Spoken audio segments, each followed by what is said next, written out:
ভৌত জগৎ ও পরিমাপ, ভৌত জগৎ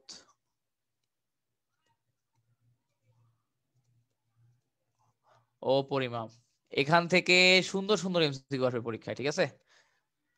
এবং মাঝে মাঝে তুমি দেখবা সংজ্ঞাও দিয়ে দিবে, তুমি দেখবা যে সব পারো কিন্তু সংজ্ঞা পারো না। দেখবো যে হচ্ছে তুমি দেখবো যে এমসিকিউ তোমার রিটেন পরীক্ষা, ধরো অধ্যায় 4 থেকে সুন্দর সুন্দর ম্যাথ দিছে, বাট ক খ দিছে অধ্যায় 1 থেকে, ওগুলো কিন্তু পরে দেখবা যে ভুল করে ফেলছো। হ্যাঁ, তো তুমি প্রথমে গেলে দেখবা যে আমার হইতেছে যে এখানে বলা আছে যে তোমার শুরুর দিকে যা যা আছে সব দিবার রিডিং, শুরুর দিকে যা যা আছে সবগুলো হচ্ছে দিবার রিডিং, ঠিক আছে? যেমন ধরো এই যে তোমার দেখো যে আমার ভৌত জগতের উপাদান কি কি, ভর, স্থান, শক্তি, এগুলো হচ্ছে আমার ভৌত জগতের উপাদান, ঠিক আছে? এবং এছাড়া আরো কিছু কিছু লাইন দেখবা, এরকম অনেক লাইন আছে, এই লাইনগুলো কিন্তু তোমাকে খুঁটে খুঁটে মুখস্থ করতে হবে। শাহজাহান তামাশারে বলে নিবা, বই নিয়ে খুঁটে খুঁটে মুখস্থ করবা, ঠিক আছে? জাস্ট ওই যে সমাজ আছে না, সমাজ বই, সমাজ বইয়ের মতো আর কি। তো ওই যেগুলা তোমার ব্যাখ্যা বা মুখস্থর মতো আছে ওগুলো হচ্ছে আশা করি তোমরা নিজেরা দেখে নিবা স্যার। ওকে, ওগুলো আমি বলতে গেলে 6-7 ক্লাসে শেষ হবে না। এখানে তো তার ভাই কিছু লজিক থাকে, কিন্তু সমাজে টমাজে ভাই পুরাই খ্যাপ, কোনো লজিক হ্যাঁ থাকে এটাই, না, হ্যাঁ লজিক লজিক না আছে, থাকলে খ্যাপ ভাই আছে, হ্যাঁ। পড়ায় মজা পাওয়া যায় তো এরপর ধরো যে এইখানে স্যার যে এই জিনিসটা তোমরা দেখবা বইয়ে সব কিছুর সংজ্ঞা খুব সুন্দর করে দিয়ে দেওয়া আছে। আমার শাহজাহান তবল স্যারের 4 নাম্বার 5 নাম্বার পেজে, সেটা হলো ফিউ টার্মস অফ ফিজিক্স। আমি মেইন জিনিসগুলো লিখে দিচ্ছি, সংজ্ঞা লিখে দিব না, বলে দিব আর কি। না ভাই, এবং তথ্য অনুকল্প এগুলা। এক্স্যাক্টলি, হ্যাঁ। তো এগুলো কিন্তু স্যার বই থেকে পড়তে হবে, এবং এখান থেকে তোমাকে এমসিকিউ দিবে, একটা লাইন তুলে বলবে এটি কি নির্দেশ করে, এটা কি তথ্য, এটা কি সূত্র, এটা কি স্বীকার্য, এই হচ্ছে কথা। তো ধরো আমার প্রথমে যে জিনিসের সম্পর্কে তুমি দেখবা যে আমাকে বলা হয় ধারণা কি। প্রথমে আমার যে ফার্স্টে টপিক আমরা আছে, কিছু ধৈর্য তো মানে হ্যাঁ, আগাইতে হবে। এটা আমার ধারণা বা প্রত্যয়, ধারণা বা প্রত্যয়, ইংলিশে জানতে হবে কনসেপ্ট। আমার ইংলিশ, এটা ইংলিশ হচ্ছে কনসেপ্ট, ঠিক আছে? তো ধারণা বা প্রত্যয় কি? ধরো যে আমি হইতেছে কোনো কিছু একটা সম্পর্কে আমার মনে হইলো ওটা ঠিক হইতে পারে, আমার মনে হইলো ওই জিনিসটা ঠিক হইতে পারে। তো এই যে আমার এবার মনে হইলো, ধারণাটা কি ভাই, আমরা কি মানে ধারণাটাকে আমরা বাস্তবে রূপান্তর করি, নাকি ভাই তার ধারণা বাস্তবেই থাকে? না না, ধারণা কিন্তু সেটা বাস্তবেই আমরা একটু থাকে, আমি বাস্তব থেকে একটা জিনিস ধরে নেই। যেমন ধরো যে এই যে আমরা যে বলি কোন একটা বস্তুকে বল প্রয়োগ করলে বস্তুটা গতিশীল হয়, এই যে বলকে কি আমি চোখে দেখি? দেখি না, কিন্তু আমি ধারণা করে নেই যে বল হচ্ছে, আমার হচ্ছে কোন একটা বস্তুকে বল দিয়ে সে নড়বে, এবং আমি নড়তে দেখতেছি। বাস্তব জগতে কোনো কিছু চোখে দেখে কোনো কিছু আন্দাজ করে নেওয়া, এটাই হচ্ছে ধারণা। কি বুঝা গেছে? ওকে। এবং যদি আমি যদি সংজ্ঞা লিখতে চাই, তাহলে আমি এভাবে লিখতে পারি, সংজ্ঞা লিখো যে কোনো কিছু সম্পর্কে, কোনো কিছু সম্পর্কে, কোনো কিছু সম্পর্কে সঠিক উপলব্ধি, কোনো কিছু সম্পর্কে সঠিক উপলব্ধি, কোনো কিছু সম্পর্কে সঠিক উপলব্ধি বা বোধগম্যতা, সঠিক উপলব্ধি বা বোধগম্যতা বা বোধগম্যতা বা বোধগম্যতা হলো, বা বোধগম্যতা হলো ওই বিষয় সম্পর্কে ধারণা, ওই বিষয় সম্পর্কে ধারণা, ওই বিষয় সম্পর্কে ধারণা, ঠিক আছে? পরীক্ষা আসলে এই যে লিখবা, বা আমি তো বললাম যে এই লাইন তুলে দিয়ে বলবে এটা কি বুঝায়। হ্যাঁ, এরপর 2 নম্বর যে জিনিসটা আসবে সেটা হচ্ছে, তোমার দেখো একটা নাম শুনছো হয়তো, অনুকল্প, এটা ইংলিশ নামটা শুনছো। অনুকল্পের ইংলিশ নামটা হচ্ছে আমরা হাইপোথিসিস, হাইপোথিসিস, ঠিক আছে? আচ্ছা, অনুকল্প বা হাইপোথিসিস কি? যে তোমার ধরো আমি কোনো কিছু একটা সম্পর্কে ধরো তোমার অনুসন্ধান করব, ঠিক আছে? তো আমরা যখন অনুসন্ধান করবো, এখন তোমার অনুসন্ধান করে আমি কোনো কিছু একটা সম্পর্কে সিদ্ধান্ত নিব, ঠিক আছে? যেমন ধরো আমি তোমাকে বলবো যে ধরো যে আমার, ধরে নিলাম যে পৃথিবীর অভ্যন্তরে আমার তাপমাত্রা 0 ডিগ্রি, বা পৃথিবীর অভ্যন্তরে আমার তাপমাত্রা তোমার ধরো যে অসীম, কথার কথা। আমি ধরে নিলাম পৃথিবীর অভ্যন্তরে তাপমাত্রা অসীম। এখন স্যার তুমি আমাকে বলো, পৃথিবীর অভ্যন্তরে কি আমরা কেউ যাইতে পারছি? পৃথিবীর অভ্যন্তরে আমরা কেউ যাইতে পারি নাই, কিন্তু আমি হচ্ছে অনেক লজিক খাটায় এক্স্যাক্টলি না, আমি ধরো অনেক লজিক খাটায় বললাম যে এখানে আমার তাপমাত্রা হচ্ছে অসীম, অনেক লজিক খাটায়, বাট অ্যাকচুয়ালি কিন্তু আমার পৃথিবীর অভ্যন্তরে তাপমাত্রা অসীম নাকি, এটা তো আমি না যাওয়া পর্যন্ত বুঝতে পারবো না, আমি না যাওয়া পর্যন্ত বুঝতে পারবো না। যেহেতু আমি না যাওয়া পর্যন্ত বুঝতে পারবো না, এই কারণে আমার এটা হচ্ছে অনুকল্প। আমি হচ্ছে যেটা একদমই প্রুফড না, যেটা একদমই প্রুফ না, যেটা আমি হচ্ছে হিসাব নিকাশ করে ধরে নেই, ওটাকে বলা হয় অনুকল্প বা হাইপোথিসিস। সংজ্ঞাটা লিখে ফেলি, তোমরা কি আসো স্যার? প্রেজেন্ট ভাইয়া। হ্যাঁ স্যার, এটা কিন্তু তোমরা হচ্ছে বললাম তো এখান থেকে এমসিকিউ আসবে, এবং এখান থেকে এমসিকিউ ছেলেমেয়েরা ভুল করে। পোলাপাইন দেখবো 100-তে 100 পায় না, 100-তে 98-97 পায়, কারণ এই চ্যাপ্টার থেকে এমসিকিউ ভুল করে। ঠিক আছে, এখন লিখো স্যার, কোনো কিছু সম্পর্কে কোনো কিছু সম্পর্কে অনুসন্ধানের, কোনো কিছু সম্পর্কে অনুসন্ধানের, কোনো কিছু সম্পর্কে অনুসন্ধানের যে অনুমিত সিদ্ধান্ত দেওয়া হয়, অনুমিত যে অনুমিত সিদ্ধান্ত যে অনুমিত সিদ্ধান্ত দেয়া হয় তাকে অনুকল্প বলে, তাকে অনুকল্প বলে। ঠিক আছে, তোমার দেখো এই যে আমার কি, তোমার অনুসন্ধানের আগে আমি যে একটা সিদ্ধান্ত দেই, মানে যেটা প্রুফ না কিন্তু ধরে নিছি, ওটাকে আমার বলা হয় অনুকল্প। ঠিক আছে, এখন ধরো কথার কথা, আমি তোমাকে বললাম যে হইতেছে আমার ধরো যে দিনাজপুর জেলায় তোমার ধরো যে এখানে আম ভালো হবে, দিনাজপুর জেলায় আম ভালো হবে, এই যে আমি বললাম আম ভালো হবে, এই যে আমি এক্সপেরিমেন্টের আগে একটা সিদ্ধান্ত নিয়ে নিলাম, এটা হচ্ছে আমার অনুকল্প বা হাইপোথিসিস। এখন যদি সেটা সত্যি হয়ে যায়, এখন যদি আমি গিয়ে দেখি না তবে আসলে ওটা আমার তত্ত্ব দিনাজপুর হবে। জেলায়, এক্স্যাক্টলি, আমি যদি গিয়ে দেখি যে না ওটা আমার সত্য হয়ে গেছে, তাহলে যেটা হবে স্যার, এই যে আমার, তখন আমি সেটাকে বলবো থিওরি। অনুকল্প যদি প্রমাণিত হয় তাহলে সেটাকে হ্যাঁ, তত্ত্ব বা ধারণা আর theory বলে। অনুকল্প এই দুইটাতে তো ভাইয়া মানে কোনো টপিকই শিওর না, তাই তো? কোথায়, হ্যাঁ শিওর না, কিন্তু তত্ত্ব বা থিওরিতে কিন্তু শিওর জুতে। ঠিক আছে, তো প্রমাণিত হওয়ার পরে আমি ওটা হ্যাঁ দিছি। এক্স্যাক্টলি, হ্যাঁ। তো তাহলে আমার তত্ত্ব বা থিওরির সংজ্ঞা কি দিব, সেটা হলো পরীক্ষা ভাইয়া নিরীক্ষা আমরা দ্বারা। যে সূত্রগুলা পড়ি যে ওই স্থিতিস্থাপক সীমার ভেতরে পীড়ন বিকৃতি সমানুপাতিক বা এসব যে আমরা পড়ি, এগুলো তত্ত্ব না একটা? এগুলো তত্ত্ব, এগুলো পরীক্ষিত, এগুলো পরীক্ষিত, এগুলো পরীক্ষিত। ঠিক আছে, এগুলো সব পরীক্ষিত, এবং এবং কেমিস্ট্রির আমরা অনেক কিছু পড়ি হাইপোথিসিস, থিওরিও আছে, অনেক কিছু হাইপোথিসিস পড়ি কেমিস্ট্রিতে। ঠিক আছে, আচ্ছা, যেগুলা যে যেমন ভাই হুন্ডের নিয়ম, তারপরে হলো হাইজেনবার্গের অনিশ্চয়তা হ্যাঁ নীতি। এরকম এক্স্যাক্টলি, এরকম অনেক কিছু আছে এক্স্যাক্টলি, হ্যাঁ, ব্ল্যাক হোল, এগুলো নিয়ে কিন্তু ভাইয়া এই এসব যে অনেক আমার তো কিছু অনেকগুলো তো hypothesis। দেখে তো মনে হয় ভাই এগুলো তত্ত্ব, কারণ এগুলো তো প্রমাণ হয়েছে পরে। হ্যাঁ না না, যেগুলো প্রমাণ হয়ে গেছে ওগুলো থিওরি। ঠিক আছে, বা তত্ত্ব। এবার দেখা যাচ্ছে আমার পরীক্ষা নিরীক্ষা দ্বারা, পাও বা পাওলি এগুলো তো ভাই তত্ত্ব নাকি এগুলো ভাই অনুকল্প? কোনটা ওগুলা, ওগুলা হচ্ছে তোর ওটারে কি বলে, যে ওগুলো হচ্ছে থিওরি সব, ওগুলা থিওরি, ওগুলা প্রুফড। হ্যাঁ, পরীক্ষা নিরীক্ষা দ্বারা প্রমাণিত অনুকল্পকে, পরীক্ষা নিরীক্ষা দ্বারা প্রমাণিত অনুকল্পকে তত্ত্ব বলে। প্রমাণিত অনুকল্প, প্রমাণিত অনুকল্পকে তত্ত্ব বলে। ঠিক আছে, তো প্রমাণিত অনুকল্পকে তত্ত্ব বলে, মানে হচ্ছে সোজা কথা, আমার তথ্য হচ্ছে প্রুফড, আমার তথ্য হচ্ছে প্রুফ। ঠিক আছে,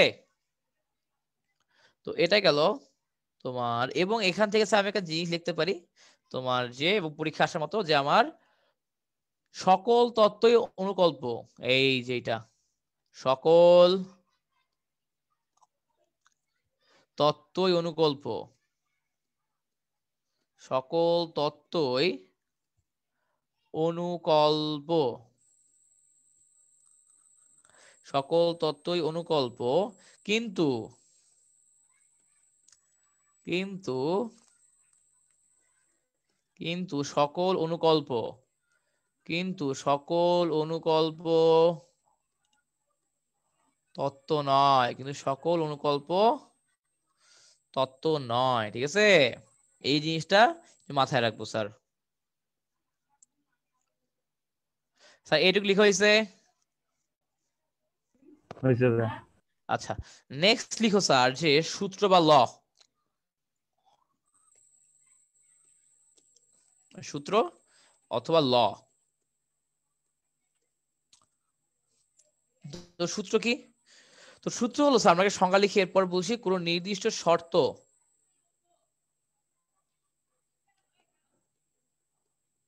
কোন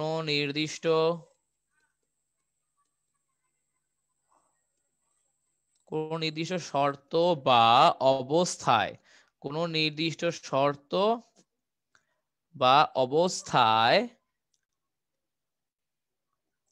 কোন নির্দিষ্ট শর্ত বা অবস্থায় সব সময় কি ঘটবে, সব সময় কি ঘটবে তার বর্ণনা হলো সূত্র, তার বর্ণনা হলো সূত্র। মানে ব্যাপারটা এমন যে আমি যদি বলি যে না, আমার যদি পৃথিবীর কেন্দ্রে যদি তোমার কন্ডিশন এমন হয়, চাপ যদি এমন হয় তাহলে প্লাজমা হবে, আমার যদি শর্ত যদি এমন হয় তাহলে এইটা হবে, ঠিক আছে, যদি আমি এরকম বলতে পারি তাহলে হচ্ছে আমার সেটাকে আমরা বলবো সূত্র, ঠিক আছে।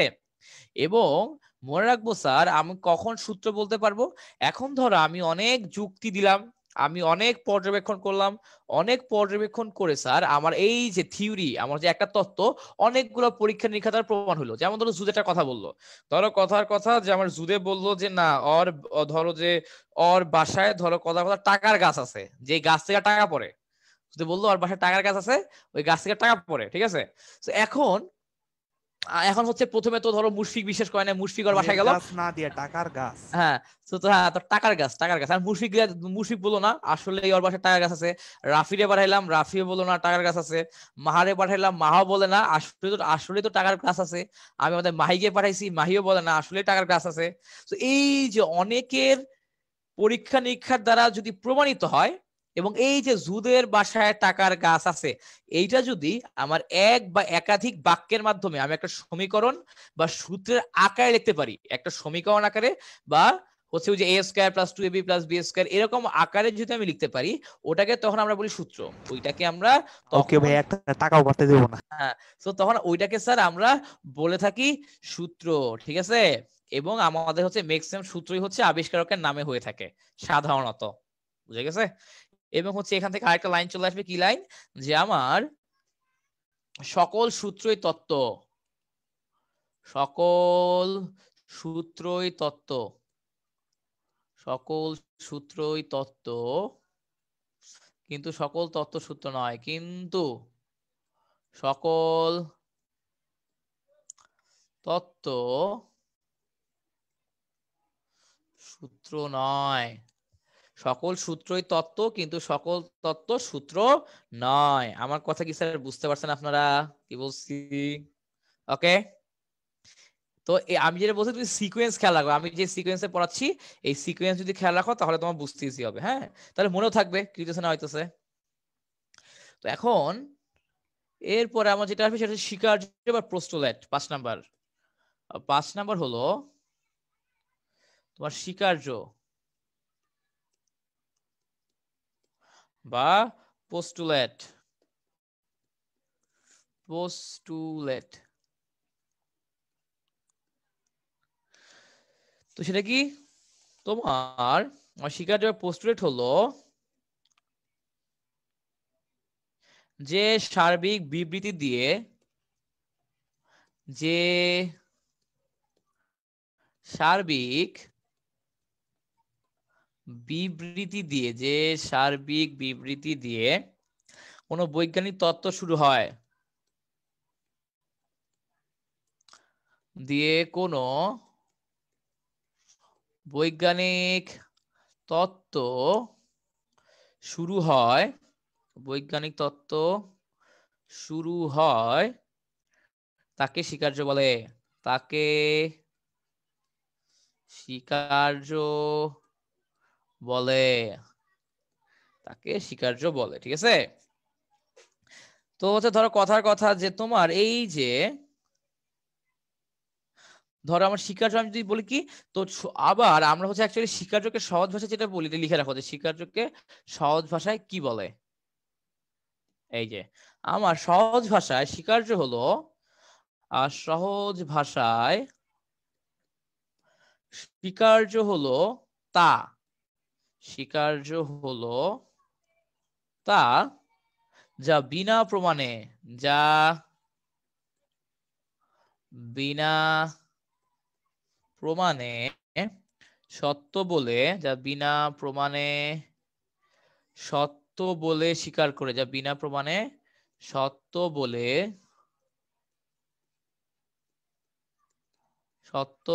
স্বীকার করে, সত্য বলে স্বীকার করে নিয়ে, সত্য বলে স্বীকার করে নিয়ে এর উপর ভিত্তি করে, এর উপর ভিত্তি করে কোনো যুক্তি বা তত্ত্ব প্রদান করা হয়, কোনো যুক্তি বা তত্ত্ব প্রদান, কোনো যুক্তি বা তত্ত্ব প্রদান করা হয়, কোনো যুক্তি বা তত্ত্ব প্রদান করা হয়। এখন আমি এখানে যেটা বলতেছি স্যার, সেটা হলো, বলতো আমাদের ম্যাথের একটা শিকারের কথা বলতো, বলতো স্যার, বলতে পারবা? আমি যেটা বললাম তোমার হইতেছে যে এই যে একটা ম্যাথের একটা শিকারের কথা বলো, ম্যাথের একটা শিকারের কথা বলো যেটা আমরা ধরে নেই। নিউটনস বোর মডেল, না না না, ওইটা ম্যাথের কথা বলছি, ম্যাথ ম্যাথ ম্যাথ। যেমন আমি বলি না যে আমার হচ্ছে বিন্দুর কোনো ভর নাই, আমার বিন্দুর হচ্ছে দৈর্ঘ্য প্রস্থ উচ্চতা কিছু নাই, অশুদ্ধ অবস্থান আছে, এটা কিন্তু আমরা ধরে নেই, বাট অ্যাকচুয়ালি কি তাই? আর কিছু না কিছু হলো দৈর্ঘ্য প্রস্থ উচ্চতা আছে। আমরা সরলরেখা বলি, সরলরেখা হচ্ছে সেটাই যার, আমার সরলরেখা হচ্ছে সেটাই যেটা কিনা অসীম পর্যন্ত বিস্তৃত এবং যার আমার হচ্ছে প্রস্থ হচ্ছে 0, যার প্রস্থ হচ্ছে 0। কিন্তু তুমি আমাকে বলো 0 প্রস্থের কোনো কিছু সম্ভব? সম্ভব না। এগুলো হচ্ছে আমি ধরে নিছি, এগুলো হচ্ছে আমি ধরে নিছি, ঠিক আছে? আচ্ছা, তো তার মানে স্যার আমি এখান থেকে একটা জিনিস কিন্তু বলতে পারি স্যার, যে আমার স্বীকার্য হচ্ছে তত্ত্বের ভিত্তি স্থাপন করে, স্বীকার্য হচ্ছে তত্ত্বের ভিত্তি স্থাপন করে। এখন আমি যে 2-3 লাইন লিখে দিব, এগুলো কিন্তু এমসিকিউ তে আসার মতো, ওগুলো কিন্তু এমসিকিউ তে আসার মতো স্যার, ঠিক আছে? জীবনে কোনো না কোনো বার তুমি দেখবা যে এমসিকিউ তে চলে আসছে। সো ভালো মতো পড়তে হবে, এবং আমি কিন্তু বারবার বলতেছি একটু বইটা রিডিং পড়ে, চ্যাপ্টারটা ভালো মতো, অন্য চ্যাপ্টার ভালো মতো রিডিং দাও না দাও, এই চ্যাপ্টার ভালো মতো রিডিং দিও, অ্যাটলিস্ট একবার রিডিং দিয়ে দাগা দুগা রাখবা কই কি আছে। এরপর লেখো স্যার আমার স্বীকার্য তত্ত্বের ভিত্তি স্থাপন করে, স্বীকার্য তত্ত্বের ভিত্তি, স্বীকার্য তত্ত্বের ভিত্তি স্থাপন করে, স্বীকার্য তত্ত্বের ভিত্তি স্থাপন করে, ঠিক আছে? আচ্ছা, তো এই জিনিসগুলা হচ্ছে আমরা বুঝলাম যে আমার, এবং আমার এই যে আরেকটা জিনিস মনে রাখবো স্যার, আমার আইনস্টাইন কয়টা স্বীকার্য প্রদান করছিল, বা কনস্ট্যান্ট আপেক্ষিক তত্ত্বের স্বীকার্য কয়টি? এটা কিন্তু একটা ওয়ার্ল্ড ওয়াইড ফেমাস একটা কোশ্চেন, সাধারণ জ্ঞান। কেউ জানো আপেক্ষিক তত্ত্বের স্বীকার্য কয়টা? নিলস বোরেরটা জানো না? আমার নিলস বোরের স্বীকার্য ছিল কয়টা? নিলস বোরের স্বীকার্য ছিল কয়টা? কেউ জানো না? আপেক্ষিক বোরের স্বীকার্য দুইটা। হ্যাঁ, নিলস বোরের স্বীকার্য 3টি, নিলস বোরের স্বীকার্য হচ্ছে আমার 3টি, ঠিক আছে? তো এই জিনিসগুলো কিন্তু আমার এমসিকিউ তে লাগবে। এবং আরেকটা জিনিস যেটা আছে সেটা হচ্ছে আমার নীতি, ঠিক আছে? আরেকটা জিনিস আমার যেটা আছে সেটা হলো আমার নীতি বা প্রিন্সিপাল, আমার হচ্ছে এটা লাস্ট সংজ্ঞা, সেটা হলো আমার নীতি বা প্রিন্সিপাল। নীতি বা প্রিন্সিপাল কি জিনিস ভাইয়া? চলো দেখি। নীতি বা প্রিন্সিপাল, প্রিন্সিপাল, আচ্ছা, এগুলো কি জিনিস? এগুলো কি স্যার, দেখো আমার যেসব সাধারণ সূত্র, যেসব সাধারণ সূত্র বিজ্ঞান বা পদার্থবিজ্ঞানের ভিত্তি, বিজ্ঞান বা পদার্থবিজ্ঞানের ভিত্তি, বিজ্ঞান বা পদার্থবিজ্ঞানের ভিত্তি, তাদের বলা হয় নীতি, তাদের বলা হয় নীতি, তাদের বলা হয় নীতি। কি বুঝতে পারছো? আমার হইতেছে নীতি কোনগুলো, মানে যেগুলা হচ্ছে আমি ধরে নেই যে না এটা আমার হইতেই হবে, যেটা আমার হইতেই হবে, না হলে আমার হবে না, না হলে আমি কাজ করতে পারবো না, ঠিক আছে? ওগুলাকে হচ্ছে আমি নীতি ধরে নেই। যেমন ধরো কি, আমার হাইজেনবার্গের অনিশ্চয়তা নীতি, এটা দিয়ে কিন্তু আমরা অনেক কিছু প্রুফ করছি। সো তার মানে হচ্ছে আমরা হচ্ছে যে এটা হচ্ছে আমরা হচ্ছে রসায়নের ভিত্তি বলতে পারি। এরপর ধরো আমার তরঙ্গের উপরিপাতন, এটা হচ্ছে আমার একটা নীতি। এরপর শক্তির নিত্যতা নীতি, ভরবেগের সংরক্ষণশীল নীতি। নীতি মানে এগুলো সব পদার্থবিজ্ঞানের বেস। এগুলো যদি কোনো কারণে ভুল প্রমাণ হয়, পদার্থবিজ্ঞানের মাজা ভেঙে যাবে বা কোমর ভেঙে যাবে, পদার্থবিজ্ঞানের কোমর ভেঙে যাবে স্যার, ঠিক আছে? এই হচ্ছে কথা। তো এইটুকু গেল। এরপর তুমি দেখবা পদার্থবিজ্ঞানের জগৎ টগৎ নিয়ে অনেক বাংলা কথা বলা আছে, দর্শনে কিভাবে পদার্থবিজ্ঞান কাজ করে, এই জায়গায় কেমনে কাজ করে, এই সেই। এরপর স্যার আমাদের 9-10 এই জিনিসগুলো ছিল, আমি শিওর। তো তোমরা হয়তো জানো সেটা কি, এই যে স্যার আমাদের স্থান কাল ও ভর, স্থান কাল ও ভর, এটা ছিল 9-10-এ? ছিল? মুশফিক ছিল এটা? মুশফিক? মনে হয়। হ্যাঁ, আমার কিন্তু এটা ছিল, স্থান কাল ও ভর, ঠিক আছে? সো এখন যেটা আসবে স্যার, আমার স্থানের জ্যামিতিক ধারণা সর্বপ্রথম উপস্থাপন করেন কে? আমার স্থানের জ্যামিতিক ধারণা সর্বপ্রথম কে উপস্থাপন করেন? স্থানের জ্যামিতিক ধারণা সর্বপ্রথম উপস্থাপন করেন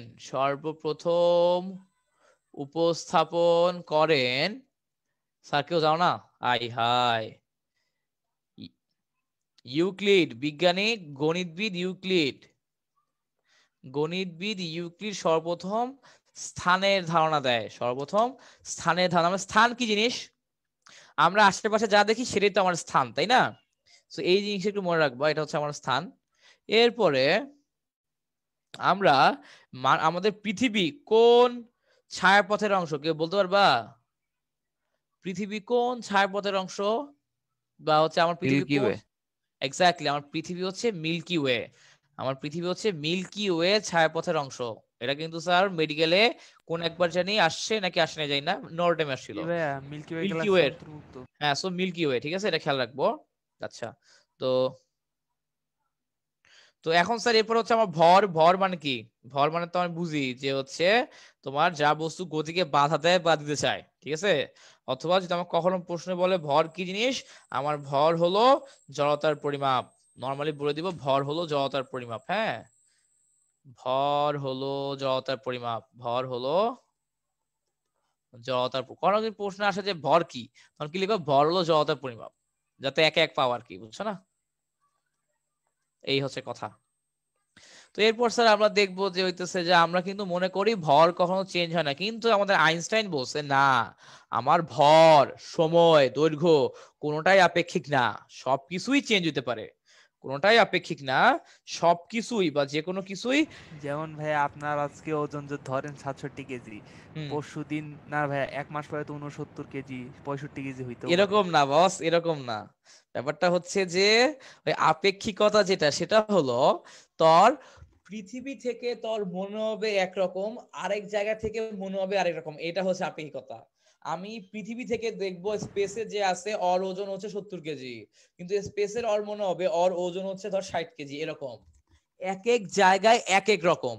এগুলো হচ্ছে আপেক্ষিকতা, বুঝতে পারছো? আজকে একরকম আর দুদিন পরে আরেক রকম, এগুলো আপেক্ষিকতা না। যদি আমরা ফিজিক্স সেকেন্ডে ওগুলো দেখবো, হ্যাঁ, আমার ফিজিক্স সেকেন্ড ভালো লাগে কেন? সবই কনসেপচুয়াল, খুবই হাই লেভেলের কনসেপচুয়াল জিনিস। ফার্স্ট পেপার জিনিসগুলো কনসেপচুয়াল না, সেকেন্ড পেপার জিনিস হচ্ছে খুব কনসেপচুয়াল। আচ্ছা, তো এগুলো গেল। এরপর স্যার হচ্ছে আমাদের যেটা আসবে তোমার মৌলিক একক ও লব্ধ একক। আমার স্যার এগুলো কি সংখ্যা লিখাই দিব না খালি মুখে বলে যাব? ভাই মৌলিক একক তো সোজা ভাই, একটা এককের উপর নির্ভর করে না, কিন্তু ভাই লব্ধ একক ভাই মৌলিক এককের উপর নির্ভর করে, এগুলো তো ইজি জিনিস। হ্যাঁ হ্যাঁ, এটা আমার মনে হয় যে এগুলো খালি মুখে বলে যায় না। আমি স্যার হেডিং লিখে দিচ্ছি, এগুলো পড়বা, যেগুলো লিখে দিচ্ছি ওগুলো পড়বা আর কি। মৌলিক ও লব্ধ রাশি আমি মুখে বলে দিচ্ছি স্যার, নিজেরা কিন্তু পড়বেন, এবং বইও আছে এগুলো, যেহেতু বই হুবাহু আছে এই কারণে আমি আর লিখতেছি না। একটু পড়ে না, আমার লেখা হয় নাই। হ্যাঁ, তো মৌলিক রাশি কি? মৌলিক রাশি হলো স্যার আমার যে সকল রাশি কি স্বাধীন বা নিরপেক্ষ, মানে আমার যে সকল রাশি অন্য কোন রাশির উপর নির্ভর করে না, বরং অন্য সকল রাশি ওই সকল রাশির উপর নির্ভর করে। কনস্ট্যান্ট পরিমাপগুলো ভাই মৌলিক না? ওদেরকে বলা হয় মৌলিক রাশি। হ্যাঁ বল। বলছিলাম না ভাই যে ভাই কনস্ট্যান্ট গুলো ভাই তো মৌলিক তো, কনস্ট্যান্ট যেগুলো ভাই ভর এগুলো অন্য এগুলোই জিনিস, তো। কনস্ট্যান্ট অন্য জিনিস। রাশি মানে কি, যেগুলোর মান চেঞ্জ হতে পারে। যেমন ধর আমার দৈর্ঘ্য তো একটার 10 একটার 5, কিন্তু যেগুলো কনস্ট্যান্ট ওদের মান তো ওটাই থাকে। কনস্ট্যান্ট আর রাশি তো এক না, রাশির মান কন্টিনিউয়াসলি পরিবর্তনশীল, বুঝছিস? ও আচ্ছা ভাই, ভর নিয়ে আমার একটা প্রশ্ন মনে পড়লো। আচ্ছা, কি প্রশ্ন? যে ভাইয়া প্রশ্নটা হইলো কি, যে যখন ভাইয়া প্রমাণ যখন হয়েছে, এই যে ভাইয়া মানে আমরা যেগুলো মানে মানে কি ধ্রুবক ধরে হিসাব করি যাতে চেঞ্জ হবে না আমরা মনে করে হিসাব করি, ভাইয়া সেটাও যখন চেঞ্জ হয়, এটা যখন প্রমাণ হয়েছে তারপরও ভাই আমরা এরকম ধরে ধরে ভাই হিসাব করি কেন যে না না, ওইটা আমার চেঞ্জ হবে চেঞ্জ না? কখন হবে জানিস? আমার চেঞ্জ তখনই হবে যদি আমি আলোর বেগে চলি। তখন আমি যদি আলোর বেগের কাছাকাছি বেগে চলি, আমি যদি আলোর বেগের কাছাকাছি বেগে চলি, তখন চেঞ্জ হবে যুদে, তার আগে না তো। নর্মাল অবস্থায় চেঞ্জ হবে না, নর্মাল অবস্থায় চেঞ্জ হবে না। আমার এখানে দুই ধরনের ব্যাপার স্যাপার আছে, একটা হচ্ছে আমার নিউটনিয়ান ফিজিক্স, আর একটা হচ্ছে গ্যালিলিয়ান ফিজিক্স। তো আমার যদি কোনো বস্তুর বেগ যদি কম হয়, তাহলে নিউটনিয়ান ফিজিক্সটা অ্যাপ্লিকেবল, যে ফিজিক্স আমরা পড়ি। আর যদি বেগ যদি বেশি হয়ে যায়, আলোর বেগের কাছাকাছি চলে যায়, তখন আমার খাটবে হচ্ছে তোমার গ্যালিলিয়ান ফিজিক্স। যেটা ভাই পড়বো সেকেন্ড পার্টে। ওটা পড়বো সেকেন্ড পার্টে, ওকে? তো এরপরে স্যার তাহলে এই ভাই যে মানে এই দুই ফিজিক্স দিয়ে ভাই আপাতত ফিজিক্স ফার্স্ট আর সেকেন্ড পার্ট তৈরি করা, তাই না? ইয়া, এক্স্যাক্টলি। তো এরপরে স্যার এই যে, তো এরপর তো আমি মৌলিক বললাম যেগুলো হচ্ছে অন্য কারোর উপর নির্ভর করে না, বরং বাকি সবগুলোর উপর নির্ভর করে। আর হচ্ছে আমার লব্ধ রাশি কি, যে সকল রাশিগুলো মৌলিক রাশি থেকে লাভ করা যায়, বা আমার এক বা একাধিক মৌলিক রাশির সমষ্টি, অথবা এটা বলতে পারি যে সকল রাশিগুলো অন্য মৌলিক রাশির উপর নির্ভর করে, ওদেরকে আমরা বলবো লব্ধ রাশি। আমার শাহজাহান তপন স্যারের খুব সুন্দর সংজ্ঞা দেওয়া আছে, ঠিক আছে? আচ্ছা, তো এরপর দেখো আমার মৌলিক রাশি কয়টা। আমার মৌলিক রাশি, আমার মৌলিক রাশি 7টা। স্যার লিখে রাখো, মৌলিক রাশি 7টি। মৌলিক রাশি 7টি। মৌলিক রাশি 7টা কি কি? এক নাম্বার হচ্ছে দৈর্ঘ্য। দৈর্ঘ্যের ইংলিশ কি? লেন্থ। দৈর্ঘ্যের ইংলিশ হচ্ছে লেন্থ, আমরা ওকে প্রকাশ করি এল দিয়ে। আমরা ওকে প্রকাশ করি এল দিয়ে। আমার স্যার দৈর্ঘ্যের এসআই একক কি? দৈর্ঘ্যের এসআই একক হচ্ছে মিটার। আমার দৈর্ঘ্যের এসআই একক হচ্ছে মিটার, ঠিক আছে? আচ্ছা, এরপর ধর আমার কি আছে? ভর। ভর মানে হচ্ছে মাস, ওকে আমরা প্রকাশ করি এম দিয়ে। আর এসআই একক কি? কেজি বা কিলোগ্রাম। আর এসআই একক হচ্ছে কেজি বা কিলোগ্রাম। 3 নম্বরে কে আছে? সময়। সময়কে আমরা প্রকাশ করি কি দিয়ে? টাইম দিয়ে, টি। এটা এসআই একক কি? সেকেন্ড বা শুধু এস, যাই দাও। 4 নম্বরে আছে আমার তাপমাত্রা। 4 নম্বরে আমার আছে হচ্ছে তাপমাত্রা। তাপমাত্রা মানে কি? টেম্পারেচার, নাকি? এখন ওকে আমি থিটা দিয়ে প্রকাশ করতে পারি, ক্যাপিটাল টি দিয়ে প্রকাশ করতে পারি স্যার। আমার স্মল টি টাইম বোঝায়, ক্যাপিটাল টি টেম্পারেচার বোঝায়। পড়ে নেন তো, হ্যাঁ, পুরো সংখ্যাটা তুলতে পারেন। কোন সংখ্যা? ও আচ্ছা, না ভাই মৌলিক রাশি এটুকু না তুলে না, নেন। মৌলিক রাশির সংখ্যা বই আছে তো, এই কারণে বলছি এটা বই থেকে দেখে নিস, ঠিক আছে? আচ্ছা ভাই। হ্যাঁ, এটা এটা হচ্ছে আমার হচ্ছে একক কি, এটা একক হচ্ছে কেলভিন। আমরা নরমালি স্ট্যান্ডার্ড টেম্পারেচার আমরা সবকিছু কেলভিনে নিব আর কি, ঠিক আছে? আচ্ছা, তো এরপরে স্যার আমার তড়িৎ প্রবাহ। এই যে তোমরা তো এখনো কারেন্ট পড়াই নাই, তোমাদেরকে পড়াইছি? পড়াই নাই। তড়িৎ প্রবাহ, তোমার আমার তড়িৎ প্রবাহ কি হবে? আমার তড়িৎ প্রবাহ আমরা বলছি স্যার আই দিয়ে প্রকাশ করি, ঠিক আছে? এটার একক কি আমরা জানি না, পড়ছি তো 9 10-এ। তড়িৎ প্রবাহের একক অ্যাম্পিয়ার কি? Ampere ampere. Very good, ampere. তড়িৎ প্রবাহের একক হচ্ছে অ্যাম্পিয়ার, ঠিক আছে? আচ্ছা, 6 নাম্বার, এই যে দীপন তীব্রতা, পরীক্ষা এটা আসে। কারণ বাকি সবগুলো তোমরা জানো, ক্যান্ডেলা এটাই তোমরা জানো না, এটাই পরীক্ষা আসবে। এক্স্যাক্টলি, হ্যাঁ, এটাই ক্যান্ডেল, পরীক্ষা এটা আসবে। তো জানা জিনিস। দীপন তীব্রতা, এটা আমি বললাম 9 10-এ ছিল। এটাকে আমরা কি দিয়ে প্রকাশ করি? আই মিউ দিয়ে, ঠিক আছে? আচ্ছা, এটার একক কি? ক্যান্ডেলা। প্রকাশ করা হয় সিডি দিয়ে, ক্যান্ডেলা। ক্যান্ডেলা, নেলসন ম্যান্ডেলার মতো লাগে আমার কাছে ক্যান্ডেলা। এরপর 7 নম্বর হচ্ছে পদার্থের পরিমাণ, ঠিক আছে? পদার্থের পরিমাণ, মোল মোল। এক্স্যাক্টলি, এটা তো আমরা কেমিস্ট্রি পড়ছি, তাই না? ভাইয়া দীপন তীব্রতা কিসের ক্ষেত্রে ব্যবহার করা হয়? আলো, আলো, লাইট। আচ্ছা, লাইটের ব্যাপারে। হ্যাঁ, আলোর লাইট। চ্যাপ্টার যখন পড়বো, এটা ভাই আলোর চ্যাপ্টার তো ফার্স্ট পার্টে আছে না? না বস, সেকেন্ড পরে। আর সেকেন্ড পার্টে ওই যে ওখানে ভাই যে স্টেডিয়াম কোণের হিসাব ওখানে আছে। হ্যাঁ, না ওখানে এত জটিল নাই, নরমাল। এত কিন্তু জটিল এটা আসলে। স্টেডিয়ান কোনটা কি ভাই? এটা তো স্টেডিয়ান কোন দিয়ে তো মূলত দ্বিপতিবতা হিসাবটা করে। হ্যাঁ, তো স্টেডিয়ান কোনটা হচ্ছে ওই যে আমরা যখন জ্যামিতিক আলোক বিজ্ঞান পড়াবো তখন তোকে দেখাবো আর কি। অ্যানিমেশন হবে বস, সেকেন্ড পেপারে প্রচুর অ্যানিমেশন 3 সেকেন্ডে, ওটা পুরো বুঝছস? প্র্যাকটিক্যাল। হ্যাঁ, এবং তোদের হচ্ছে কি, তোর ফার্স্ট পেপারে যে বিষয়গুলো আছে ওগুলা ধরা ইজি। এ কারণে বুয়েটের ভর্তি পরীক্ষায় সাধারণত ফিজিক্স ফার্স্টে কোশ্চেন করে কঠিন, আর ফিজিক্স সেকেন্ডে সূত্রে ম্যাথ দিয়ে দেয়। তোরা সব ডাটা দিয়ে দিবে, তুই সূত্র বসাবি, ডাটা ইনপুট দিবি, ম্যাথ শেষ, বুঝছস? তো মানে ভাই ফার্স্ট পার্টি আপাতত হ্যাঁ, অনেক পেঁচানো সূত্র বেশি, কিন্তু সেকেন্ড প্রচুর পার্টি নাই ধর অতটা। ফার্স্ট পার্ট থেকে 10টা প্রশ্নের মধ্যে 5টা বা 6টা পেঁচাবে, এবং সেকেন্ড পার্ট থেকে কোশ্চেন করলে হাইস্ট 2টা বা 3টা পেঁচাবে, বুঝছস? ভাই এইচএসসি তো তাই। এইচএসসি তো তাই, এইচএসসি তো তাই।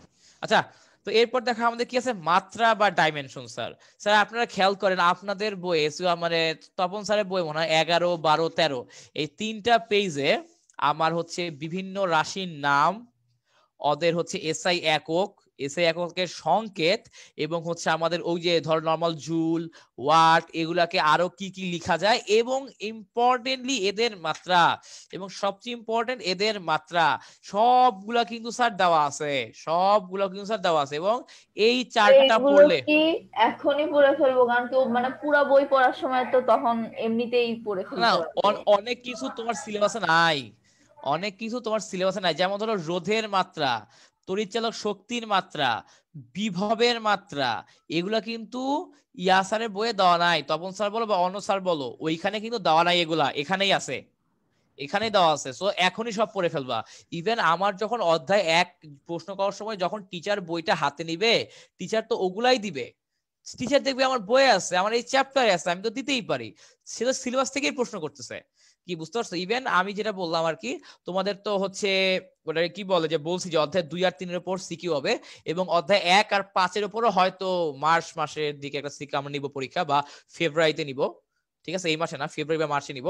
তখন কিন্তু দেখবো আমরা, আমি তোকে বলে দিচ্ছি এখন, আমি এখান থেকে ধরো যে কম করে হলো 4টার মতো এমসিকিউ দিব, এই 4 ছক থেকে। আমি জাস্ট ছক থেকে কম করে হলো 4 থেকে 5টা এমসিকিউ দিব। একক কি মাত্রা নিয়েই তো দিব 4টা কোশ্চেন, মাত্রা নিয়েই তো আমি দিব 4টা কোশ্চেন, কি বুঝতে পারছো? এই হচ্ছে কথা। সো এগুলো কিন্তু মুখস্থ করতে হবে, ঠিক আছে? এবং আমরা তো তোমাকে বলছি এগুলো কিন্তু, যে আমরা যখন তুমি দেখতেছো যে কাজ ক্ষমতা শক্তি পড়াইলাম, বা আমরা কিন্তু পড়ানোর সময় বলে দেই যে মাত্রাগুলো কোনটা কিভাবে ইজিলি মনে রাখা যায়, মাত্রাগুলো কিভাবে ইজিলি মনে রাখা যায়।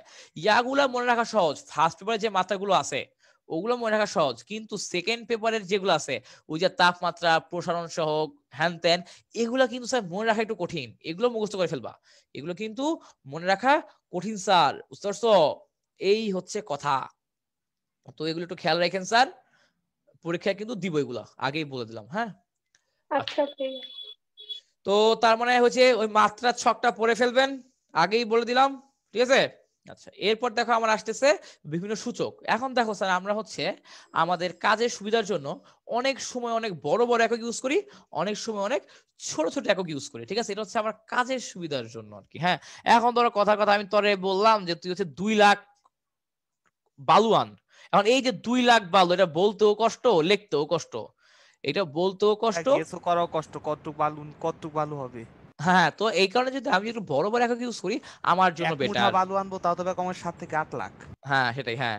তো এখন দেখো স্যার, এই যে আমার এখন স্যার আমি দেখব যে এই যে কিভাবে বিভিন্ন একক ইউজ করতে পারি আমি। হ্যাঁ, এখন দেখো স্যার বিভিন্ন একক, এখান থেকে স্যার প্রশ্ন তো আসেই, বিভিন্ন একক। ঢাবিতেও তো কোনবার জানি আসলো দেখলাম, ঠিক আছে? বিভিন্ন একক, এখান থেকে সিকিউ আসে তো সাধারণত, এই কারণে এমসিকিউ আসে অনেক বেশি।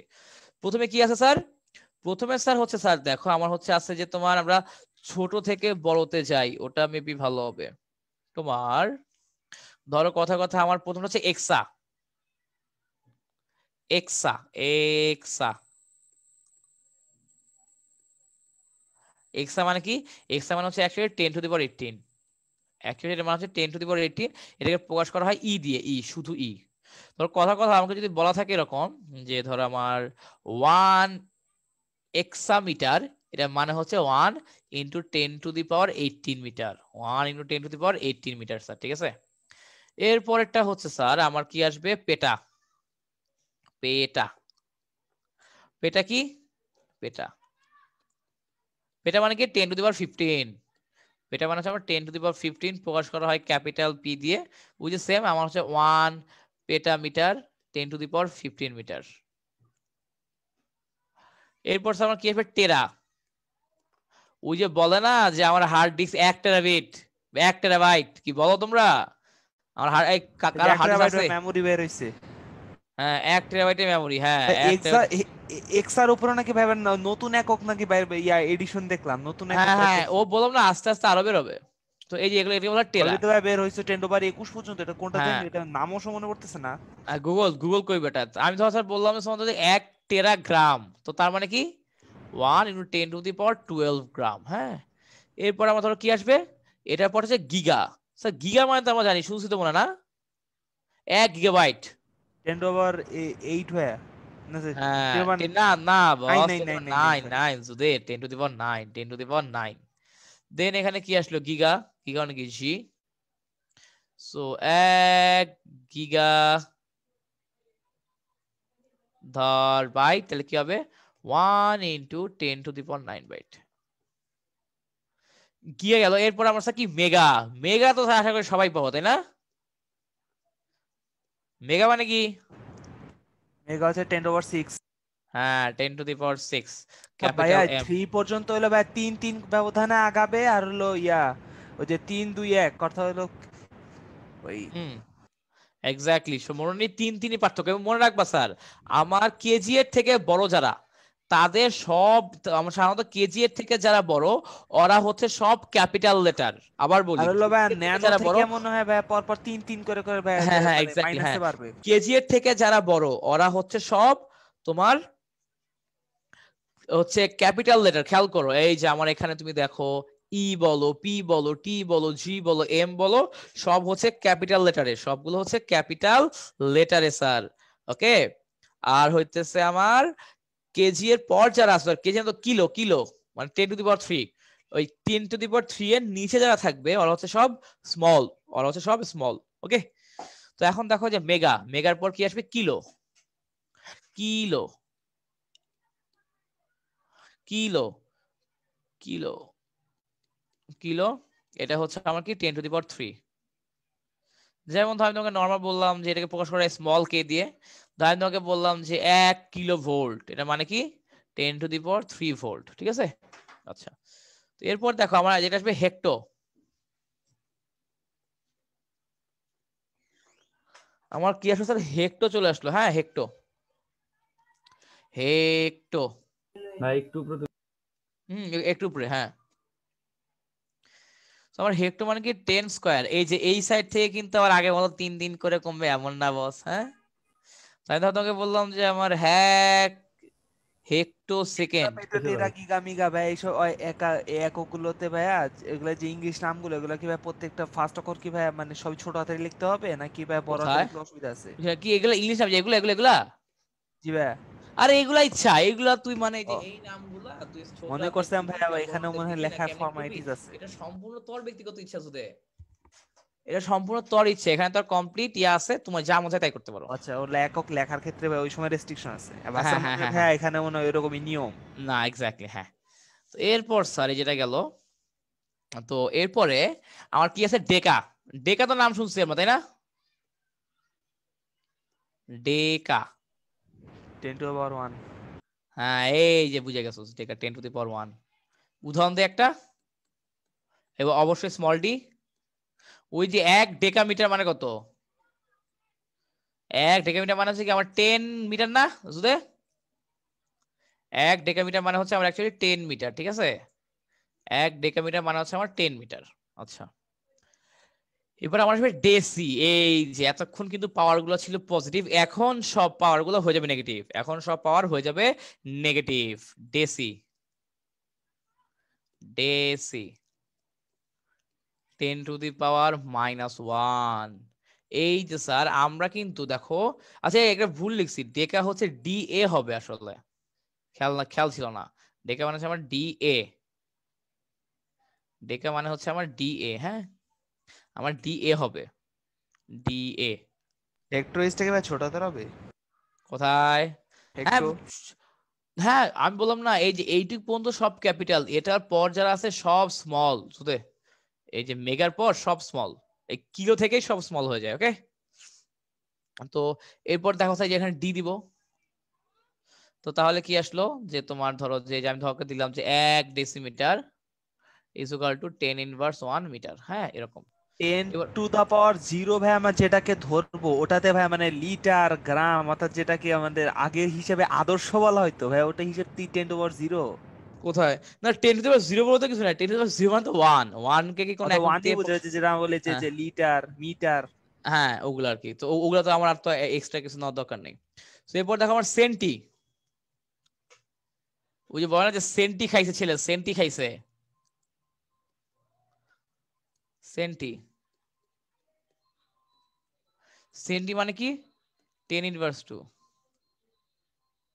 সংকেত কি শুধু সি। ধর বললাম যে 1 সেন্টিগ্রাম ইজ ইকুয়াল টু কি হবে জানো 10 ইনভার্স 2 গ্রাম। হ্যাঁ, এই জিনিসটা কিন্তু স্যার আমরা খুবই মানে বললাম তো, মানে আমি নিজেও বলবো বা সবাই এগুলো অনেক অবহেলা করি, বাট এগুলো অবহেলা করে যারা তারাই কিন্তু বাসটা খাওয়া যায়। ওই 1-2 মার্ক যে কত ইম্পর্টেন্ট তুমি পরে বুঝবা, ঠিক আছে। এবার ধরো মিলি, মিলি মিলি মানে কি 10 ইনভার্স 3 না, মিলি মানে আমার 10 ইনভার্স 3 স্মল এম। তো ধর আমি তোমাকে বললাম 1 milli ampere is equal to 10 inverse 3 ampere, ঠিক আছে, এরকম আর কি। এরপর ধরো স্যার আমার micro, micro micro micro micro কি মাইক্রো হলো আমার এই স্যার দেখো 10 ইনভার্স 6 মাইক্রো। দেন এখান থেকে স্যার দেখো তো কি হয়, ধর আমি বলবো যে 1 তোমার এই যে মাইক্রো না সবাই এম দিয়ে লেখে, এম দিয়ে তো লেখা যাবে না বস, এম যে দিয়ে ইউ মাইক্রো দিয়ে ভাই ওটা সামনে একটু বেঁকায় দেওয়া লাগবে। এক্স্যাক্টলি, হ্যাঁ এরকম কথা, mu micrometer is equal to 10 inverse 6 meter, ঠিক আছে। আচ্ছা, তো এখন গেল স্যার এই যে এরপর আমার ন্যানো,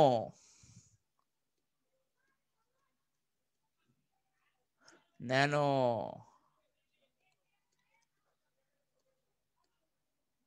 ন্যানো ন্যানো কি 10 ইনভার্স 9, ন্যানো মানে হচ্ছে আমার 10 ইনভার্স 9, ঠিক আছে। এই দেখো স্যার ন্যানো স্মল এন, আমি যদি বলি 1 nanometer is equal to 10 inverse 9 meter, খুবই কাজে লাগবে কয়েকদিন পর দেখবা। এরপরে স্যার আমার কি আসবে, আমার এরপর চলে আসবে পিকো, আমার চলে আসবে পিকো। হ্যাঁ, পিকো পিকো 10 ইনভার্স 12, শুধু স্মল পি দিয়ে প্রকাশ করব, আর 1 picometre is equal to 10 inverse 12। Sir আজকে আমি আমার লেখার সাথে সাথে আশা করি তোমাদের সবার মুখস্থ হয়ে যাবে, আমার লেখার সাথে সাথে আশা করি তোমাদের সবার মুখস্থ হয়ে যাবে স্যার, ঠিক আছে। এরপর ফেমটো, ফেমটো ফেমটো কিছুদিন আগে ভাই এগুলো পইরা পইরা মুখস্থ করছি। করছো মনে আছে, তা বল না কেন। Femto 1 femtometre is equal to 10, যদি অবশ্য মাথায় কিছু রাখতে পারিনি। এই যে মাথা না পারলে লাভ আছে জুতে বলো তো, আমার অটো, এত ক্যালকুলেশন হ্যাঁ মাথা রাখা লাগবে বস। অটো কি 10 ইনভার্স 18 এরপর তো ভাই 2-3টা মতো মানে আরো মানে এক্সটেন্ড করছে ভাই যে উপরে নিচে। হ্যাঁ, তো এখান থেকে দেখো ইম্পর্টেন্ট গুলো হ্যাঁ, দেখাই 13 দেই। মাইনাস 18 হবে ওটা লাস্টেরটা, ও আচ্ছা 10 ইনভার্স 18 হবে। ইরেজারই তো ছিল ভাই। তো এখন দেখা যাচ্ছে যে এখান থেকে ইম্পর্টেন্ট যেগুলো ওগুলো দেখাই দেই, এই তিনটা হচ্ছে ইম্পর্টেন্ট, এই তিনটা হচ্ছে পরীক্ষায় বেশি আসে এক সাইড দিয়ে, মানে এগুলোর মধ্যে পিকো ফেমটো অটো এই তিনটা পরীক্ষায় বেশি আসে, এবং ওপরের দিক থেকে পরীক্ষায় বেশি আসে যেগুলা যে তোমার এই যে পেটা আর টেরা, লাস্টেরটা লিখি নাই, ওগুলো হচ্ছে একটু বেশি আসবে, ঠিক আছে। লিখা হইলে বলবো যে ভাইয়া লিখছি। হয়েছে শেষ। আচ্ছা, তো এখন স্যার ওই যে আমি যে তোমাদেরকে একটা কথা বলছিলাম, ওই যে আমি যে হচ্ছে তোমার ওই যে ওপেন বুক কোশ্চেনটা যে বানাইছিলাম ফিজিক্সের, ঠিক আছে, বা নরমাল, বা আমি হচ্ছে যে তোমাকে বললাম তো আমার তো হচ্ছে আমি ফিজিক্সটা মোটামুটি ফিজিক্স ফার্স্টটা শেষ করছিলাম নটরডেমে ক্লাস শুরুর আগেই ফিজিক্স ফার্স্টটা মোটামুটি শেষ করছিলাম। আমাকে যেই ভাই হেল্প করছিল, সাধারণত ওই যে বললাম না যে একসাথে খেলতাম, ও আমাদের হচ্ছে বুয়েটের একটা ভাইয়া, আমার এই যে সামনে বিল্ডিং এ থাকে, ভাই হচ্ছে জাহিন ভাইয়া, ঠিক আছে। তো ওই ভাইয়া উনার সময় এইচএসসি পরীক্ষায় অধ্যায় 1 থেকে একটা এমসিকিউ আসছিল, সেটা ভুল করছিল। অধ্যায় 1 থেকে একটা এমসিকিউ আসছিল, সেটা হচ্ছে ভুল করছিল আর কি স্যার, ঠিক আছে। তো কোন জায়গা থেকে ভুল করছিল, যেই জায়গা থেকে ভুল করছিল ওই জায়গাটা এখন আমরা পড়াবো। বোর্ড পরীক্ষায় 2016 সালের বোর্ড পরীক্ষায় ভাইয়া ভুল করছিল, এবং ভাইয়া আমাকে আসার সময় রাস্তায় বলছিল, এবং আমার কোন জায়গায় কি বলছিল ওটা কিন্তু আমার এখনো খেয়াল আছে। কারণ ওই যে ভাইয়া ভুল করছে, আমি সিরিয়াস ছিলাম না এই ভুলটা করা যাবে না, এবং তোমাদেরও কিন্তু সিরিয়াস থাকতে হবে যে না সাইম ভাইয়া বলছে এই জিনিসটা ভুল করা যাবে না, ঠিক আছে। তো কি কি ভুল করা যাবে না চলো দেখি। ফার্স্ট অফ অল ধরো যে এই যে আমার কয়েকটি ক্ষুদ্র ও বৃহৎ একক, কয়েকটি ক্ষুদ্র বৃহৎ একক, কি হলো? হ্যাঁ স্যার আপনারা আছেন? জি ভাইয়া।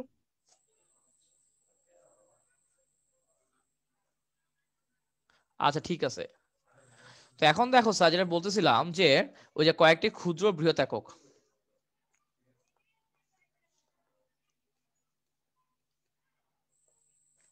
কয়েকটি ক্ষুদ্র ও বৃহৎ একক, কয়েকটি ক্ষুদ্র ও বৃহৎ একক। হ্যাঁ, সো প্রথমে দেখো স্যার ফার্মি, যে 1 ফার্মি, সবই বই আছে, বাট আমি লিখে ওই যে দিচ্ছি ফার্মি, তারপর আর কতগুলো ইয়ে আছে। হ্যাঁ সব, এবং কোনটা ভাইয়া ভুল করছিল ওটাও বলে দিচ্ছি, বলে দিচ্ছি। হ্যাঁ, পর 1 অ্যাংস্ট্রম, এটা ফিজিক্স অনেক বেশি লাগে, স্পেশালি সেকেন্ড পেপারে। ফার্মির মান ভাই 10⁻15। এটা আমি তোমাকে দেখাই দিব যে তোমার ফিজিক্স সেকেন্ডে অনেক লাগবে আর কি, এই যে অ্যাংস্ট্রমটা, এটাকে প্রকাশ করে এভাবে যে এ প্রকাশ গোলা দেয়। সো আমার এই যে আমরা হচ্ছে ইজ ইকুয়াল 10 আংস্ট্রম ইনভার্স এককটা 10, কি আবিষ্কার করছিল ভাইয়া? এটা আমার ঠিক জানা নাই কি আবিষ্কার করছিল অ্যাংস্ট্রম এককটা। আমি তো জানি ভাইয়া যে এককগুলো তো মতো বিজ্ঞানীতে নাম হ্যাঁ অনুসারে খুব হয়। সম্ভবত অ্যাংস্ট্রম নামে কোনো বিজ্ঞানী আবিষ্কার করছে হয়তো। এরপর লেখো স্যার ইলাস্ট্রন আমার নামে তো এক, একজন আছে। হ্যাঁ এরপর হচ্ছে স্যার আমার এক astronomical unit, 1 astronomical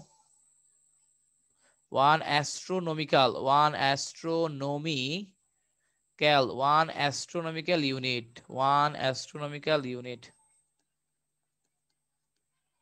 1 astronomical unit, AU,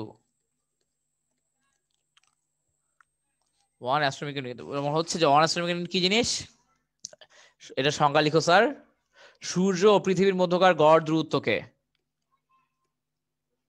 সূর্য ও পৃথিবীর মধ্যকার, সূর্য ও পৃথিবীর মধ্যকার, সূর্য ও পৃথিবীর মধ্যকার গড় দূরত্বকে,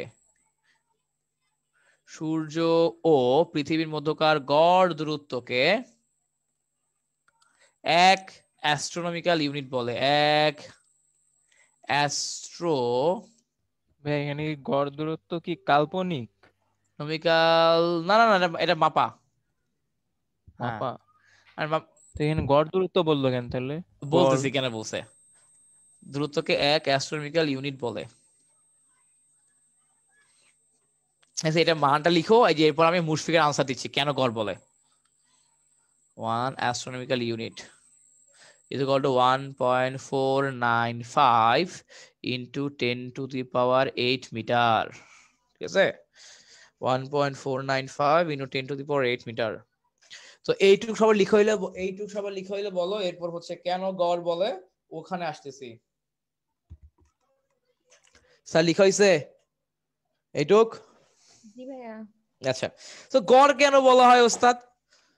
সূর্য মানে পৃথিবী সূর্যকে প্রদক্ষিণ করে কিভাবে? গোলাকার পথে। সূর্য পৃথিবীকে প্রদক্ষিণ করে না ভাইয়া?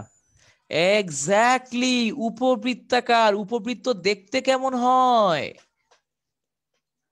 উপবৃত্ত ভাই যে দেখতে কেমন ওভাল, হয়? সোজা কথা, একটা সার্কেল যদি তুই চাপ দেস দুই দিক থেকে, ধর একটা সার্কেল, ওভালের মতোই তো ভাইয়া। হ্যাঁ, একটা সার্কেল তুই এখান দিয়েও চাপ দে, এখান দিয়েও চাপ দে, তাইলে আমার যে শেপটা আসবে ওটাকে বলা উপবৃত্ত। তাহলে আমার যে শেপ আসবে ওটাকে বলা হয় উপবৃত্ত, ঠিক আছে? আচ্ছা, এবং আমার এই উপবৃত্তের দুইটা ফোকাস আছে, দুইটা ফোকাস আছে। এটা তো আসলে আমরা ম্যাথমেটিক্স সেকেন্ড পেপারে কনিক্সে বুঝবো, ম্যাথমেটিক্স সেকেন্ড পেপারে কনিক্সে বুঝবো।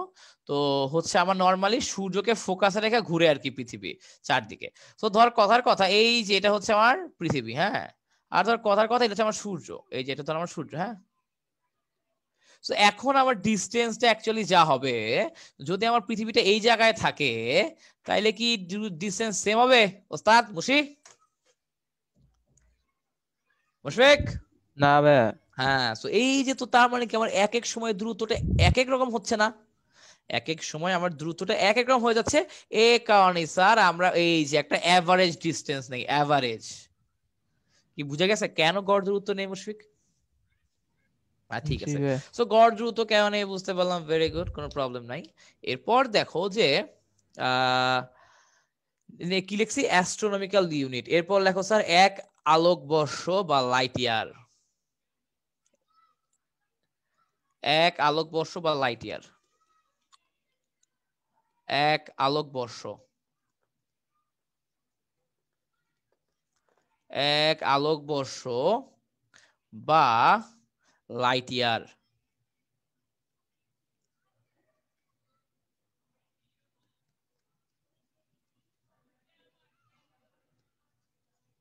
এক আলোকবর্ষ অথবা লাইট ইয়ার। এক আলোকবর্ষ বা লাইট ইয়ার জিনিসটা কি? সেটা হলো স্যার, এই যেটা সংখ্যাটা তোমাদের মনে থাকা উচিত বা বোঝা উচিত। আলো এক বছরে যে দ্রুত অতিক্রম করে, আলো এক বছরে, আলো এক বছরে যে দ্রুত অতিক্রম করে, আলো এক বছরে যে দূরত্ব অতিক্রম করে তাকে ওয়ান লাইট ইয়ার বলে, তাকে ওয়ান লাইট ইয়ার অথবা এক আলোকবর্ষ বলে, তাকে ওয়ান লাইট ইয়ার বলে। এখন স্যার ধরো আমরা এটা হিসাব করি ক্যালকুলেটরে যে আসলেই কতটুক ডিসটেন্স অতিক্রম করে, ঠিক আছে, one light year. So one light year আমি যদি হিসাব করতে চাই স্যার, দেখো আমার আলোর বেগ কত? 3 × 10⁸। আর আলোর বেগ হচ্ছে 3 × 10⁸।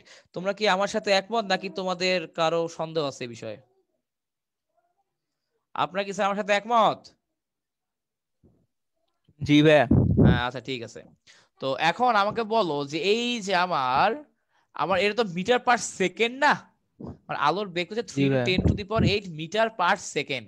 এখন আমার 365 দিনকে আমি সেকেন্ডে আনবো, 365 দিনকে আমি সেকেন্ডে আনবো। সো যে 365 দিন, এক দিনে 24 ঘন্টা, এক ঘন্টায় 60 মিনিট, এক মিনিট আবার 60 সেকেন্ড। সো আমার ক্যালকুলেশন করে বলো তো কি আসে? তুমি ক্যালকুলেশন করো, করে দেখবা এই যে আমার চলে আসে এটা 9.42 বিশাল × ক্যালকুলেশন 10⁻⁵। আসবে। এই যে এটা হচ্ছে আমার এক লাইট ইয়ার।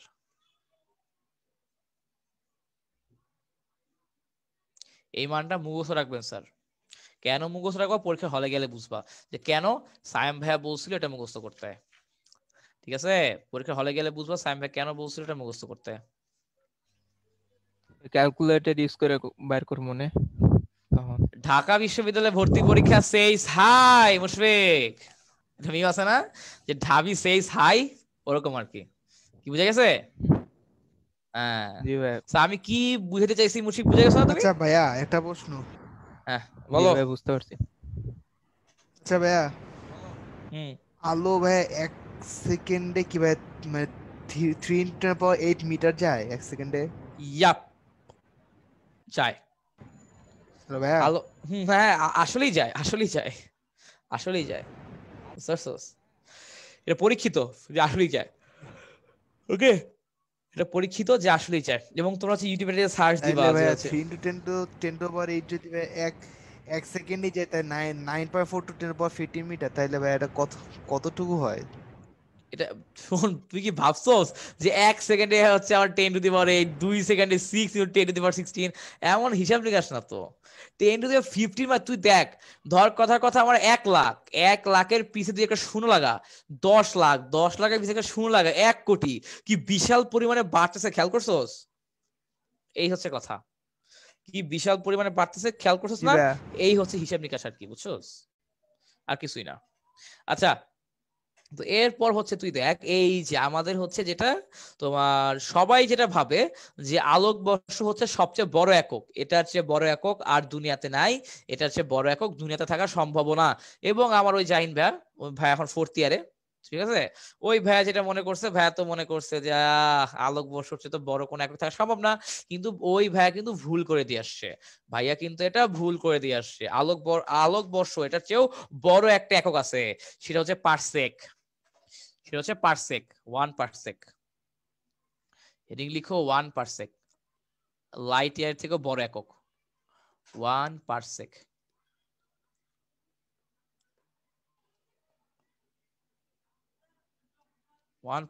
আচ্ছা, তো 1 পারসেক কি জিনিস ভাইয়া? 1 পারসেক হলো, লিখো স্যার সংজ্ঞাটা, এক অ্যাস্ট্রোনমিক্যাল ইউনিট দৈর্ঘ্যের, এক অ্যাস্ট্রোনমিক্যাল, 1 অ্যাস্ট্রোনমিক্যাল ইউনিট দৈর্ঘ্যের, 1 অ্যাস্ট্রোনমিক্যাল ইউনিট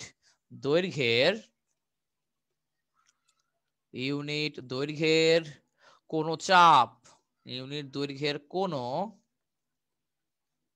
চাপ যে দূরত্বে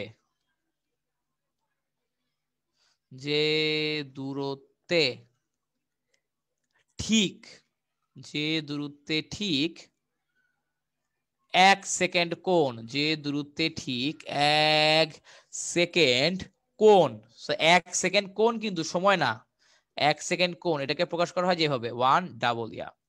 মনে রাখবা। আর তোমার হচ্ছে যে ভাইয়া যে কোণ, ডিগ্রি মিনিট হ্যাঁ ওই হিসাবের, এক্স্যাক্টলি, হ্যাঁ ধরো কথা 10 ডিগ্রি, আবার আমরা কি জানি 1 ডিগ্রি মানে হচ্ছে তোমার 60 মিনিট, মিনিট মানে কি একটা টান, আবার 1 মিনিট মানে হচ্ছে 60 সেকেন্ড, এই যে সেকেন্ড মানে ডাবল টান, বুঝতে পারছো? এই হচ্ছে কথা। তো আমার জাস্ট 1 সেকেন্ড কোণ তৈরি করা লাগবে, যেটা কিনা খুবই ছোট, 1 সেকেন্ড কোণ যেটা কিনা খুবই ছোট। তো হচ্ছে যে দূরত্বে ঠিক 1 সেকেন্ড কোণ উৎপন্ন করে, ঠিক তো আসলে ভাই ঘড়ির আইডিয়া থেকে আসছে না এগুলো? হ্যাঁ ঠিক 1 সেকেন্ড কোণ উৎপন্ন করে,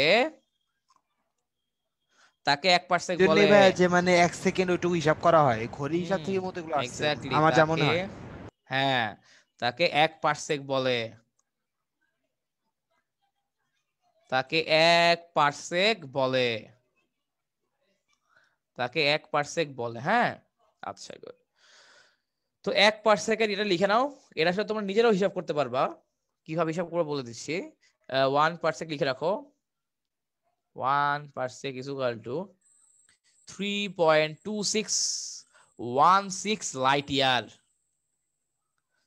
অথবা এটাকে লেখা যায় 3.0857 into 10 to the power 16 meter. Okay sir, কথা বুঝা গেছে কি বলছি? ভাই এটা কি কাজে লাগে? কোনটা এটা? এই যে স্যার আমরা যখন দ্বিতীয় পত্রের লাস্ট অধ্যায় জ্যোতির্বিজ্ঞান পড়বো, তারা নক্ষত্র নিয়ে পড়াশোনা করব। জ্যোতির্বিজ্ঞান কি আমার তারা নক্ষত্র নিয়ে পড়াশোনা। আমরা যখন তারা নক্ষত্র নিয়ে পড়াশোনা করব মুশফিক সাহেব, তখন দেখবেন তারা নক্ষত্র তো অনেক দূরে দূরে, তখন আমাদের হিসাব মিটারে হবে না, সব হিসাব হবে লাইট ইয়ারে বা পারসেকে। কথা ক্লিয়ার বস? বাকিগুলা তো বুঝলাম, বাট এটা কিভাবে কি বাইর করছে বুঝলাম না তো। ও আচ্ছা, এটা কিভাবে বের করছি? হ্যাঁ ভাই। Okay fine. তো এখন বস, এই যে 1 অ্যাস্ট্রোনমিক্যাল ইউনিট মানে জানি কত? ভাই ওই যে 1.495 কি হ্যাঁ টু দি পাওয়ার 8। এক্স্যাক্টলি, হ্যাঁ। তো স্যার এই দেখো তো, তোর কি ম্যাথমেটিক্স এর অধ্যায় 6 পড়ছস ক্লাস 9 10-এ? ম্যাথমেটিক্স এর অধ্যায় 6 তো ক্লাস 9 10-এই ছিল, উচ্চতর গণিতে। ওই উচ্চতর গণিতই, নতুন কিছু নাই। তো এখানে স্যার কোনটা ভাই হচ্ছে অসমতা? না না না না, বেটা, আরে trigonometry ছিল। ওই যে পাহাড়ের উচ্চতা নির্ণয় করো। চাপের অধ্যায়। হ্যাঁ হ্যাঁ হ্যাঁ, S = r থিটা। এই যে মুশফিক বুঝে গেছে। তো ধরো এখানে আমি কি বলছি যে আমার হচ্ছে যে এক অ্যাটমিক ইউনিট দৈর্ঘ্যের কোন চাপ যে দ্রুতে ঠিক 1 সেকেন্ড কোণ উৎপন্ন করে। তো ধরো স্যার এই যে এটা হচ্ছে আমার এইটুক তুই ধরে নে আমার 1 অ্যাস্ট্রোনমিক্যাল ইউনিট, ঠিক আছে? তুই ধরে নে আমার হচ্ছে যে কি তোর তোর হচ্ছে যে আমার হচ্ছে এই যে আমাকে কি বলছে 1 অ্যাস্ট্রোনমিক্যাল ইউনিট দৈর্ঘ্যের চাপ। এই যে আমার 1 অ্যাস্ট্রোনমিক্যাল ইউনিট কি হবে, এটা হচ্ছে আমার একটা চাপ হবে, তাই না? এটা হবে আমার একটা চাপ। তো তাহলে স্যার ধরো এই যে আমার এই যে বললাম একটু পরে নেন। হ্যাঁ, আমার এক অ্যাস্ট্রোনমিক্যাল ইউনিট দৈর্ঘ্যের একটা চাপ তৈরি করতে হবে। এই চাপ তৈরি করার জন্য মানে আমার যেই দূরত্বে এই চাপটা তৈরি হইলে এখানে কোনটা হবে 1 ডিগ্রি। সেকেন্ড। 1 মানে সেকেন্ড 1 সেকেন্ড, সরি। কোনটা হবে 1 সেকেন্ড। ওই যে ওই দূরত্বটাকে আমরা কি বলবো, ওই দূরত্বটাকে আমরা বলবো হচ্ছে কি 1 পারসেক। এই যে এই দূরত্বটাকে আমরা অ্যাকচুয়ালি বলে থাকবো কি, এই দূরত্বটাকে আমরা বলে থাকবো 1 পারসেক। 1 পারসেক, কি বুঝতে পারছস বস? জি ভাই, বুঝতে পারছি। এবং আমার এটাও কিন্তু 1 পারসেক, এই যে এই লেন্থটাও কিন্তু 1 পারসেক। কিভাবে কে বলতে পারবি দুইটাই 1 পারসেক কেমনে হইলো? এই দুইটা 1 পারসেক কিভাবে হয়? ব্যাসার্ধ এই জন্য। এক্স্যাক্টলি, এই দেখো ধর একটা বৃত্ত, আচ্ছা ভাই, একটা বৃত্ত কল্পনা করতে হবে, একই বৃত্তে ব্যাসার্ধ হয়। একটা বৃত্তর একটা স্লাইস, একটা ধর একটা পিজা থেকে যদি আমি একটা স্লাইস কেটে নেই তাহলেই তো আমার কি হয়, তাহলে তো আমি এরকম একটা হচ্ছে কি বৃত্তাংশ পাই। সো আমার এই যে এটা বলো আর এটা বলো, এটা দুজন কি বৃত্তের ব্যাসার্ধ না? এবং আমার বৃত্তের ব্যাসার্ধ দুটো কি সমান হবে না? সো এটা যদি 1 পারসেক হয় মুশফিক, তাহলে এটাও কি 1 পারসেক হবে না? মুশফিক কি বুঝতে পারছো? হ্যাঁ হ্যাঁ ভাই, বুঝতে পারছি। ওকে ফাইন, তো এটা বুঝে গেলাম। Fine, very good. তো এখন তুই যদি এখান থেকে হিসাব নিকাশ করস S = r থিটা, ওখান থেকে মুশফিক তোর চলে আসবে। কি বুঝতে পারছস মুশফিক? হ্যাঁ এবং হ্যাঁ আমার কি করতে একটু হবে, পরে হ্যাঁ হ্যাঁ বললাম না। আচ্ছা বলে নেই, এই 1 সেকেন্ডকে হচ্ছে রেডিয়ানে নেওয়া লাগবে।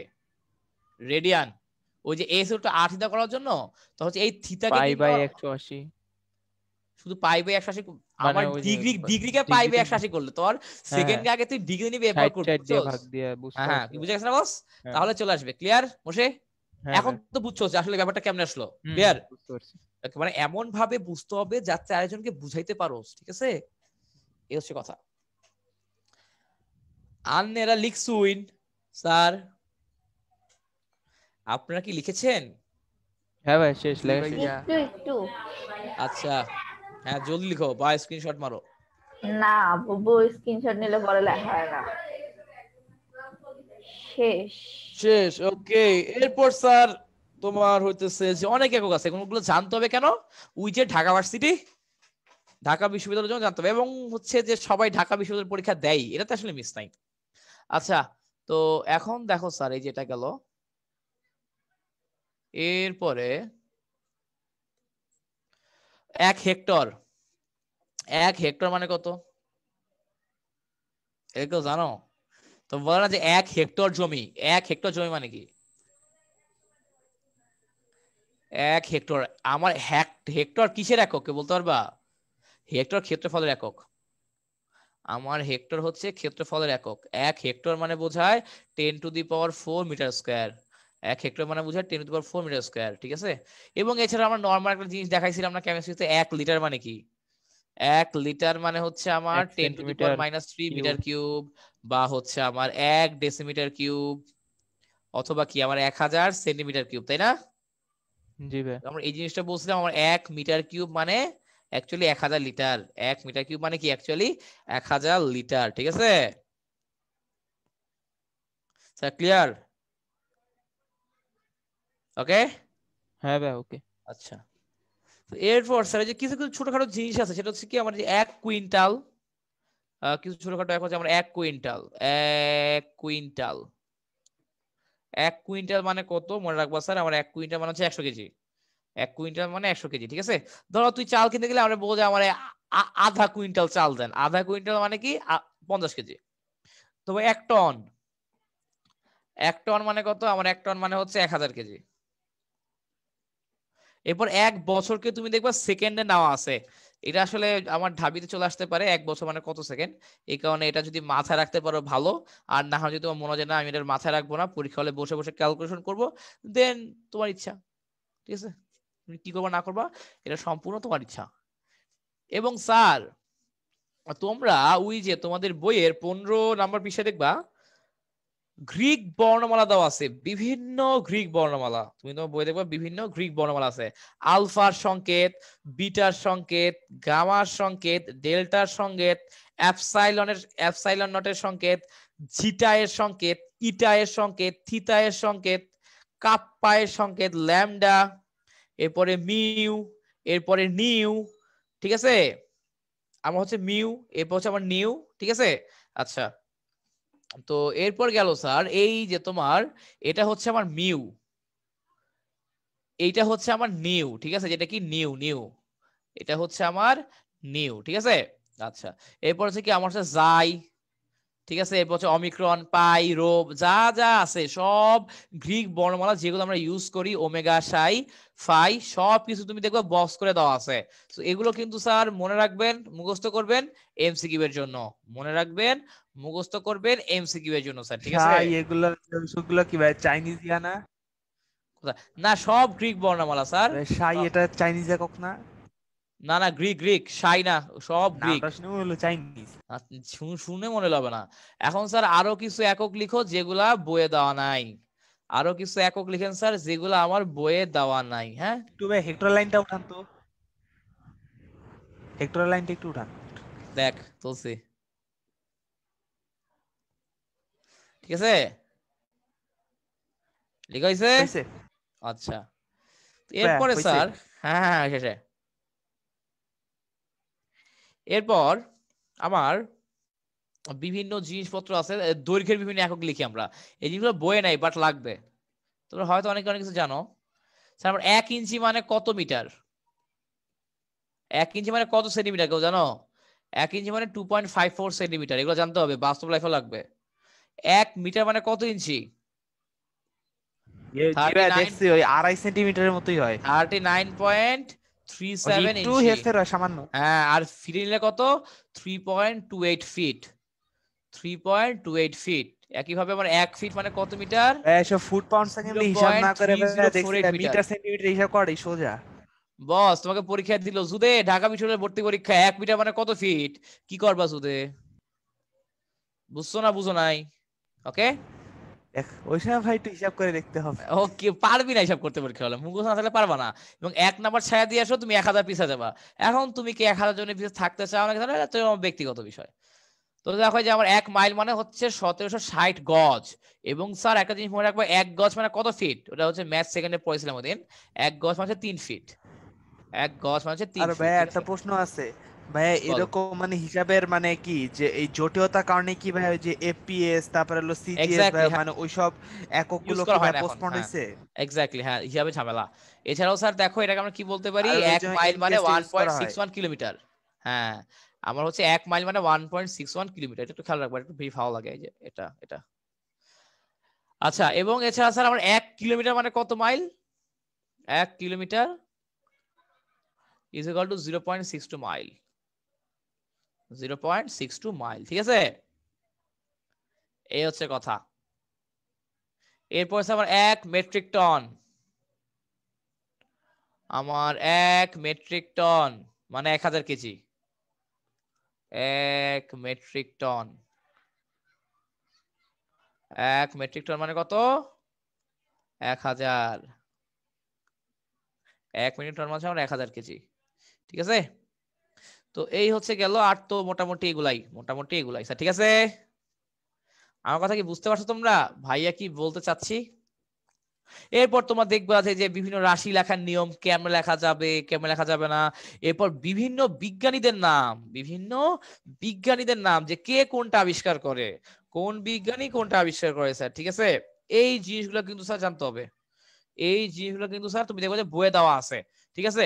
যেমন ধরো আমার আর্কিমিডিস কি করে বলতো, ওই যে সোনায় আমার খাদ আছে নাকি, ঠিক আছে, এই ব্যাপারটা আমার করে কিন্তু আর্কিমিডিস নাকি। সো তাহলে লিখে রাখো স্যার, আমার হচ্ছে কোন বিজ্ঞানী কি কাজ করছে এটা হচ্ছে আমরা একটু হালকা লিখে দেই, বই পড়তে হবে। আমি হালকা লিখে দিচ্ছি স্যার, আমি এখানে তোমার হালকা লিখে দিচ্ছি, কিন্তু বই পড়তে হবে, বই পড়ার আসলে বিকল্প নাই, বই পড়ার বিকল্প নাই। হ্যাঁ আচ্ছা, তো এখন দেখো স্যার আমি ধর কি লিখবো, আর কি মিনিস বিভিন্ন বিজ্ঞানী কে কি করছে ওগুলো হচ্ছে আমরা হালকা করে লিখে দিই। আর কি মিরিস, প্রবতা। হ্যাঁ মানে আমরা জানি হচ্ছে প্রবতা নিয়ে কাজ করছে, এবং এরপরে হচ্ছে লিভারের নীতি আবিষ্কার করে। 9 10 আমরা দেখছি লিভারের নীতি, লিভারের কোনটা নীতি ভাইয়া এটা? ওই যে ছোট জায়গায় বড় বল দিলে সেটা বেশি কার্যকর হয়, ঠিক ও আছে। হ্যাঁ হ্যাঁ হ্যাঁ হ্যাঁ, আচ্ছা, বুঝতে পারছি। তো F1 এরপর দেখো আমার 2 নম্বর হচ্ছে গ্যালিলিও। আমার আমার বিভিন্ন কল কিন্তু ওই লিভারে নীতি দিয়ে চলে, বুঝছিস শফিক? হ্যাঁ ভাইয়া। তো এরপর হচ্ছে দেখো আমাদের গ্যালিলিও কি করছে বলেন স্যার, বলতে পারবা? কেউ জানো না? ওই যে পড়ন্ত বস্তুর সূত্র। আচ্ছা হ্যাঁ, পরন্ত বস্তুর সূত্রটা আমরা সবাই জানি, আর কি? আর জানো না? আচ্ছা ঠিক আছে, তো এখন লিখো স্যার যে আপেক্ষিক গুরুত্ব মাপার জন্য, ওই যে ভাইয়া আপেক্ষিক এই ওই যে কি আপেক্ষিক গুরুত্ব মাপার জন্য, আপেক্ষিক গুরুত্ব মাপার জন্য তোমার hydrostatic balance, hydrostatic hydrostatic balance, hydrostatic balance তৈরি করে, ঠিক আছে। বা এটার আরেকটা নাম হচ্ছে উদস্থিতি নীতি, উদস্থিতি নীতি। তো তোমার চাইলে হচ্ছে একটু ইউটিউবে দেখতে পারো যে এই যে আমার হচ্ছে হাইড্রোস্ট্যাটিক ব্যালেন্সটা কি জিনিস, এটা হচ্ছে 1 নাম্বার। সে আরো কি করছে যে আমাদের হচ্ছে যে পরন্ত বস্তুর সূত্র দিছে, এটা হচ্ছে আমি লিখলাম না, যে পরন্ত তাও লিখে দেই, পরন্ত বস্তুর সূত্র।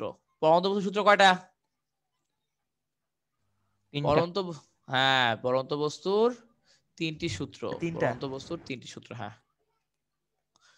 3 নাম্বার আমার, এছাড়াও সেও যেটা করছে স্যার, টেলিস্কোপ আবিষ্কার করে। টেলিস্কোপ, টেলিস্কোপ তো নাম শুনছো না? আমার টেলিস্কোপ আবিষ্কার করেন, টেলিস্কোপ আবিষ্কার করেন।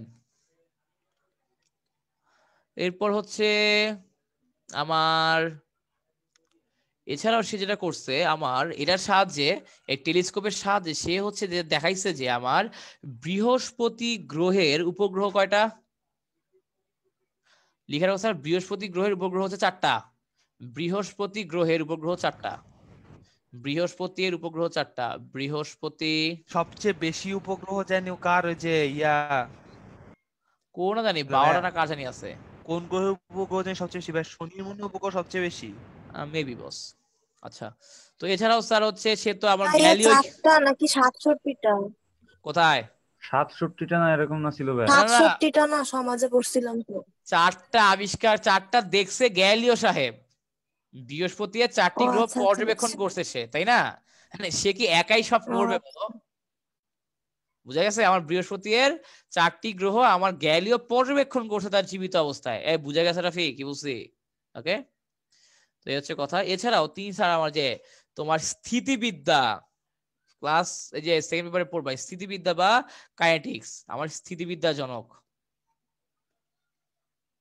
স্থিতিবিদ্যা বা কাইনেটিক্স এর জনক, কাইনেটিক্স। এদের মধ্যে যে কোনো একটা জিনিস দিয়ে বলবে, এই যে আমার ধর বলবো যে কাইনেটিক্স এর জনক নিচের কে, এমসিকিউ, কাইনেটিক্স এর জনক নিচের কে। এরপর স্যার আবার হচ্ছে sir Isaac Newton, sir Isaac Newton, ঠিক আছে। তো নিউটন আমার কি করছে বলো তো, নিউটন কি কি করছে বলো, নিউটন সম্পর্কে না জানলে হবে? ভাইয়া মাথার উপর আপেল ফলাইছে। মাথা তো ভাইয়া ওই তার মাথার উপর আপেল বসে, এখানে আমি কি বলতে পারি, মহাকর্ষ সূত্র, মহাকর্ষ সূত্র আবিষ্কার নাকি? ক্যালকুলাস বানাইছে। এক্স্যাক্টলি, মহাকর্ষ না, হ্যাঁ ওইটা তো আবার বিতর্কিত জিনিস, তাই না? আমি তো বলছিলাম এটা কিন্তু বিতর্কিত জিনিস, ও বা লিবনিজ। তো ভাই লিবনিজের ওরই সাথে তো নাম তৈরি যায় করছিল ভাই ওটা। বেশিরভাগ। হ্যাঁ ওরই নাম দেয়, কিন্তু হচ্ছে আমার হচ্ছে ম্যাথমেটিশিয়ানরা বলে লিবনিজই করছে, বুঝছস? ওর নাম দেয় কি, তোরে বললাম না, ইতিহাস রচনা করে কারা জানোস? ইতিহাস রচনা করে বিজয়ীরা, এটা মনে রাখবি। ইতিহাস রচনা করে সবসময় বিজয়ীরা। অ্যাকচুয়াল ঘটনা কি হচ্ছে ইতিহাস, এটা তুমি সবসময় পাবা না। কারণ হচ্ছে যে একজন ইতিহাসবিদ বলছিল যে ইতিহাস তো রচনা করছে বিজয়ীরা, সো বিজয়ীরা যেভাবে ইতিহাস লেখছে তুমি আমি সেমনে জানি, অ্যাকচুয়ালি কি হয়েছিল এটা কিন্তু এখনো অজানা। স্যার বুঝে গেছে? ওকে, এই হচ্ছে কথা। তো এখন স্যার এরপরে আমার সে কি করছে দেখো, ক্যালকুলাস প্রবর্তন করে। ক্যালকুলাস প্রবর্তন, ক্যালকুলাস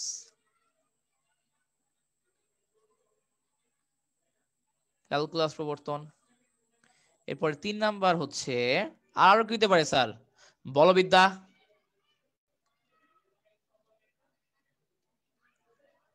বলবিদ্যার জনক, ঠিক আছে।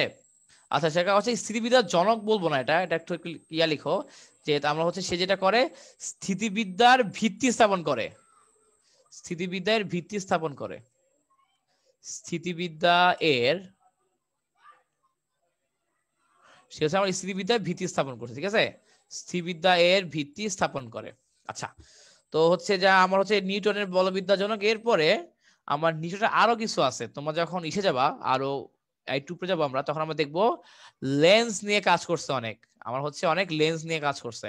তোমার হচ্ছে ওটা কি বল 4 নাম্বার তুমি দিবা যে আমার লেন্সের সূত্র প্রবর্তন করে। লেন্সের সূত্র প্রবর্তন, লেন্সের সূত্র প্রবর্তন। লেন্সের সূত্র স্যার অধ্যায় 6 গিয়ে দেখবো কি আছে না আছে। এরপর হচ্ছে আমার প্রতিফলক টেলিস্কোপ আবিষ্কার করে। প্রতিফলক টেলিস্কোপ, প্রতিফলক টেলিস্কোপ আবিষ্কার করে, ঠিক আছে। আমরা কি বলবো, স্থিতিবিদ্যা এর ভিত্তি স্থাপন করে,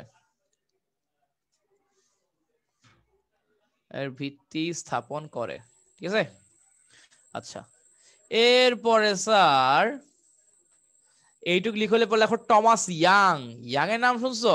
নাম তো শোনা উচিত, টমাস ইয়াং। ইয়াস মডুলাসটা তো ভাই ওই যে ইয়াং মডুলাসের ওইটা। Exactly, Thomas young. Young modulus, এই যে মুনে বুঝতে পারছে। টমাস ইয়াং, টমাস ইয়াং কি করে আমার হচ্ছে যে সে হচ্ছে ওই যে ইয়াং মডুলাস তো আছেই। তো প্রথমে লিখো স্যার যে ইয়াং মডুলাস, ইয়াং মডুলাস উনি দিছে মডুলাস। এরপরে স্যার সে আরো যেটা করছে তোমার হইতেছে যে আলোর তরঙ্গ তত্ত্ব। এটা অধ্যায় 7 গেলে দেখবো। অধ্যায় 7 বললে দ্বিতীয় পথে অধ্যায় 7, আলোর তরঙ্গ তত্ত্ব। এরপর দেখো তো এই জিনিসটা তোমরা 9-10 শুনছো নাকি, আলোর ব্যতিচার। আলোর জাস্ট এক লাইন ছিল। হ্যাঁ ওই তো এইবার ব্যাখ্যা আছে। টিচার ভাইয়া কোনটা, যে কোনো মাধ্যমে গেলে পাইকা যায় ওটা? তোমার হচ্ছে কি বলতো মুনিয়া, আলোর ব্যতিচার কি জানো না? আয় হায়, পড়ছিলাম তখন মনে নাই, মানে ওভাবে তো পড়ায় নাই, জাস্ট খালি ওই একটা লাইন হ্যাঁ এই যে ভাইয়া যে কোনো মাধ্যমে আলো গেলে যেটা আলো যে একটু বেঁকে যায় ওটা?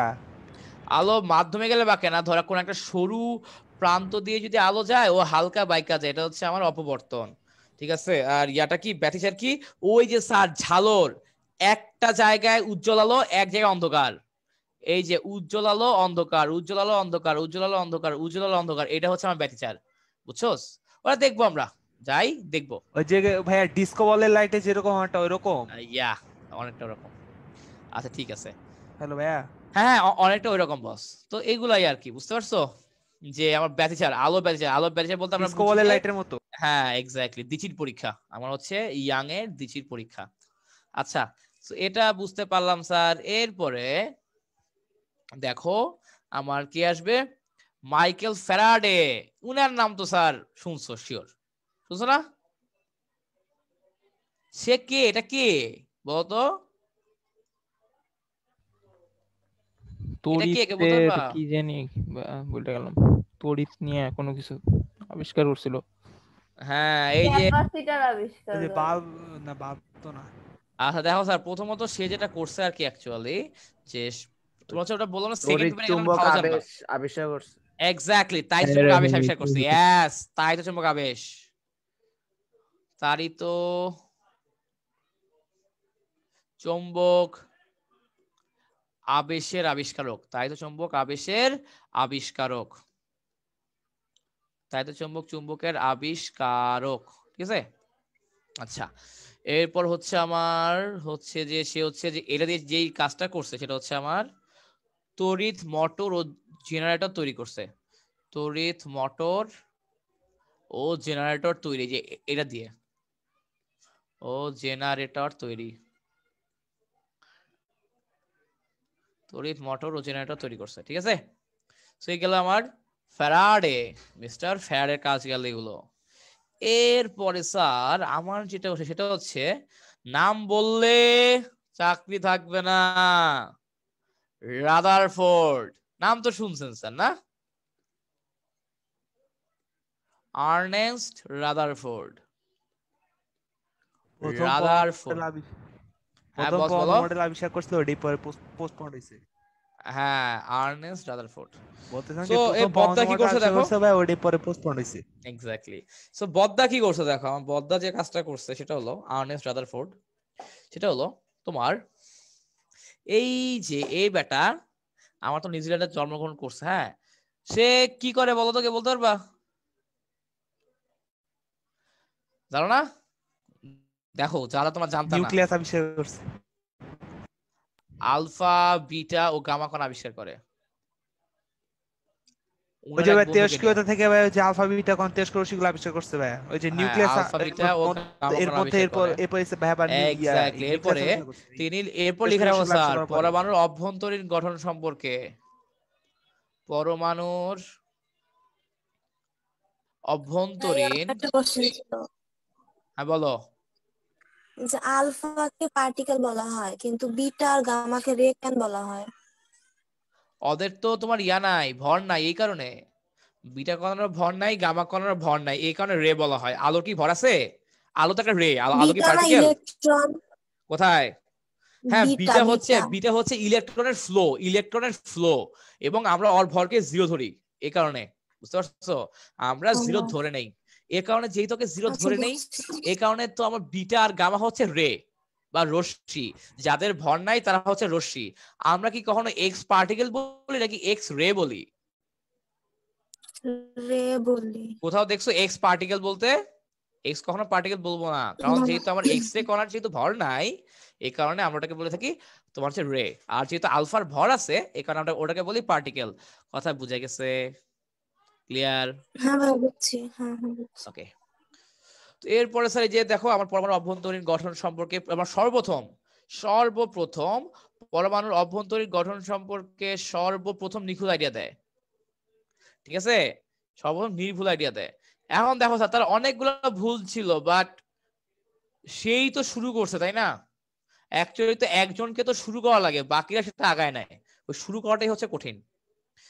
তো এরপর দেখো স্যার এই যে আমার এরপর তো হচ্ছে তার রাদারফোর্ড মডেল তো দিচ্ছে 1911 সালে, ঠিক আছে, এবং সে রাদারফোর্ড মডেল দেওয়ার সময় নিউক্লিয়াস আবিষ্কার করে। নিউক্লিয়াস, যে না আমার আসলে তোমার নিউক্লিয়াস বলে কিছু আছে। উনি সর্বপ্রথম নিউক্লিয়াস আবিষ্কার করে, নিউক্লিয়াস আবিষ্কার করেন। তো এরপর স্যার আরেকজন, এই যে এখন স্যার দুটো বসের নাম বলি, ঠিক আছে। প্রথম ওস্তাদ হচ্ছে ম্যাক্স প্লাঙ্ক, নাম তো শুনছেন নাকি? Max Planck. প্লাঙ্ক কি করছে বলো? আমার প্লাঙ্ক কি করছে তার জীবদ্দশায়, কি বলতে পারবা? ধ্রুবক আবিষ্কার করছে। আরে কিসের ধ্রুবক? কোয়ান্টাম থিওরি কথা তুমি আগে বলবা। কোয়ান্টাম থিওরি, কোয়ান্টাম তত্ত্ব দিয়ে বিশ্ব উল্টে যাচ্ছে, তুমি কোয়ান্টাম তত্ত্ব বলতেছো না। কোয়ান্টাম তত্ত্ব বা কোয়ান্টাম থিওরি আবিষ্কার করেন, ঠিক আছে। আচ্ছা, এবং এই ম্যাক্স আমার যে তোমার নিলস বোর, সে কিন্তু এই যে তোমার ম্যাক্স প্লাঙ্কে কোয়ান্টাম তত্ত্বটাই মায়া দিছে, ম্যাক্স প্লাঙ্কে কোয়ান্টাম তত্ত্বটাই সে মেরে দিছে স্যার, বুঝতে পারছো? তো এরপর হচ্ছে যে আমার বললাম হচ্ছে কোয়ান্টাম তত্ত্ব, আর এটা হচ্ছে আমার লিখে রাখো স্যার। এই যে এটাকে কি বলা হয় জানো?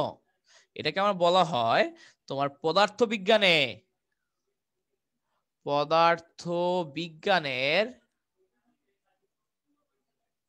প্রথম বিপ্লব সৃষ্টিকারী সূত্র।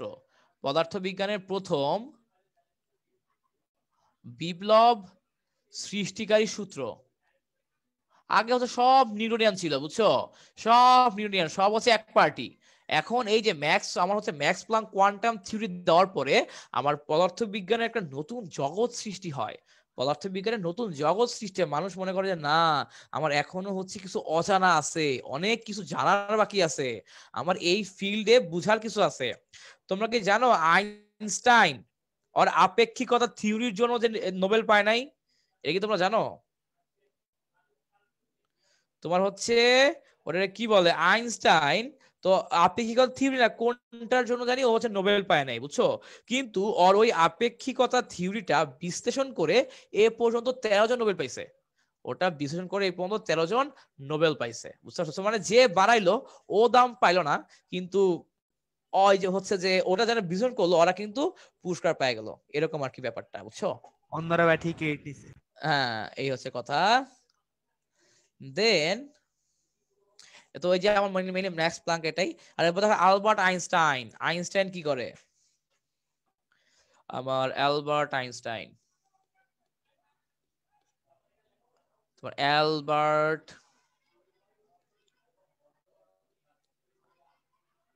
ও শিট। এরপর দেখো আমরা অ্যালবার্ট আইনস্টাইন। হ্যাঁ, আইনস্টাইন কি করছে স্যার বলে ফেলো ফার্স্ট। আইনস্টাইন কি করে? থিওরি অফ রিলেটিভিটি আবিষ্কার করছে, যেখান থেকে ভাই পরে পারমাণবিক বোমা তৈরি হয়।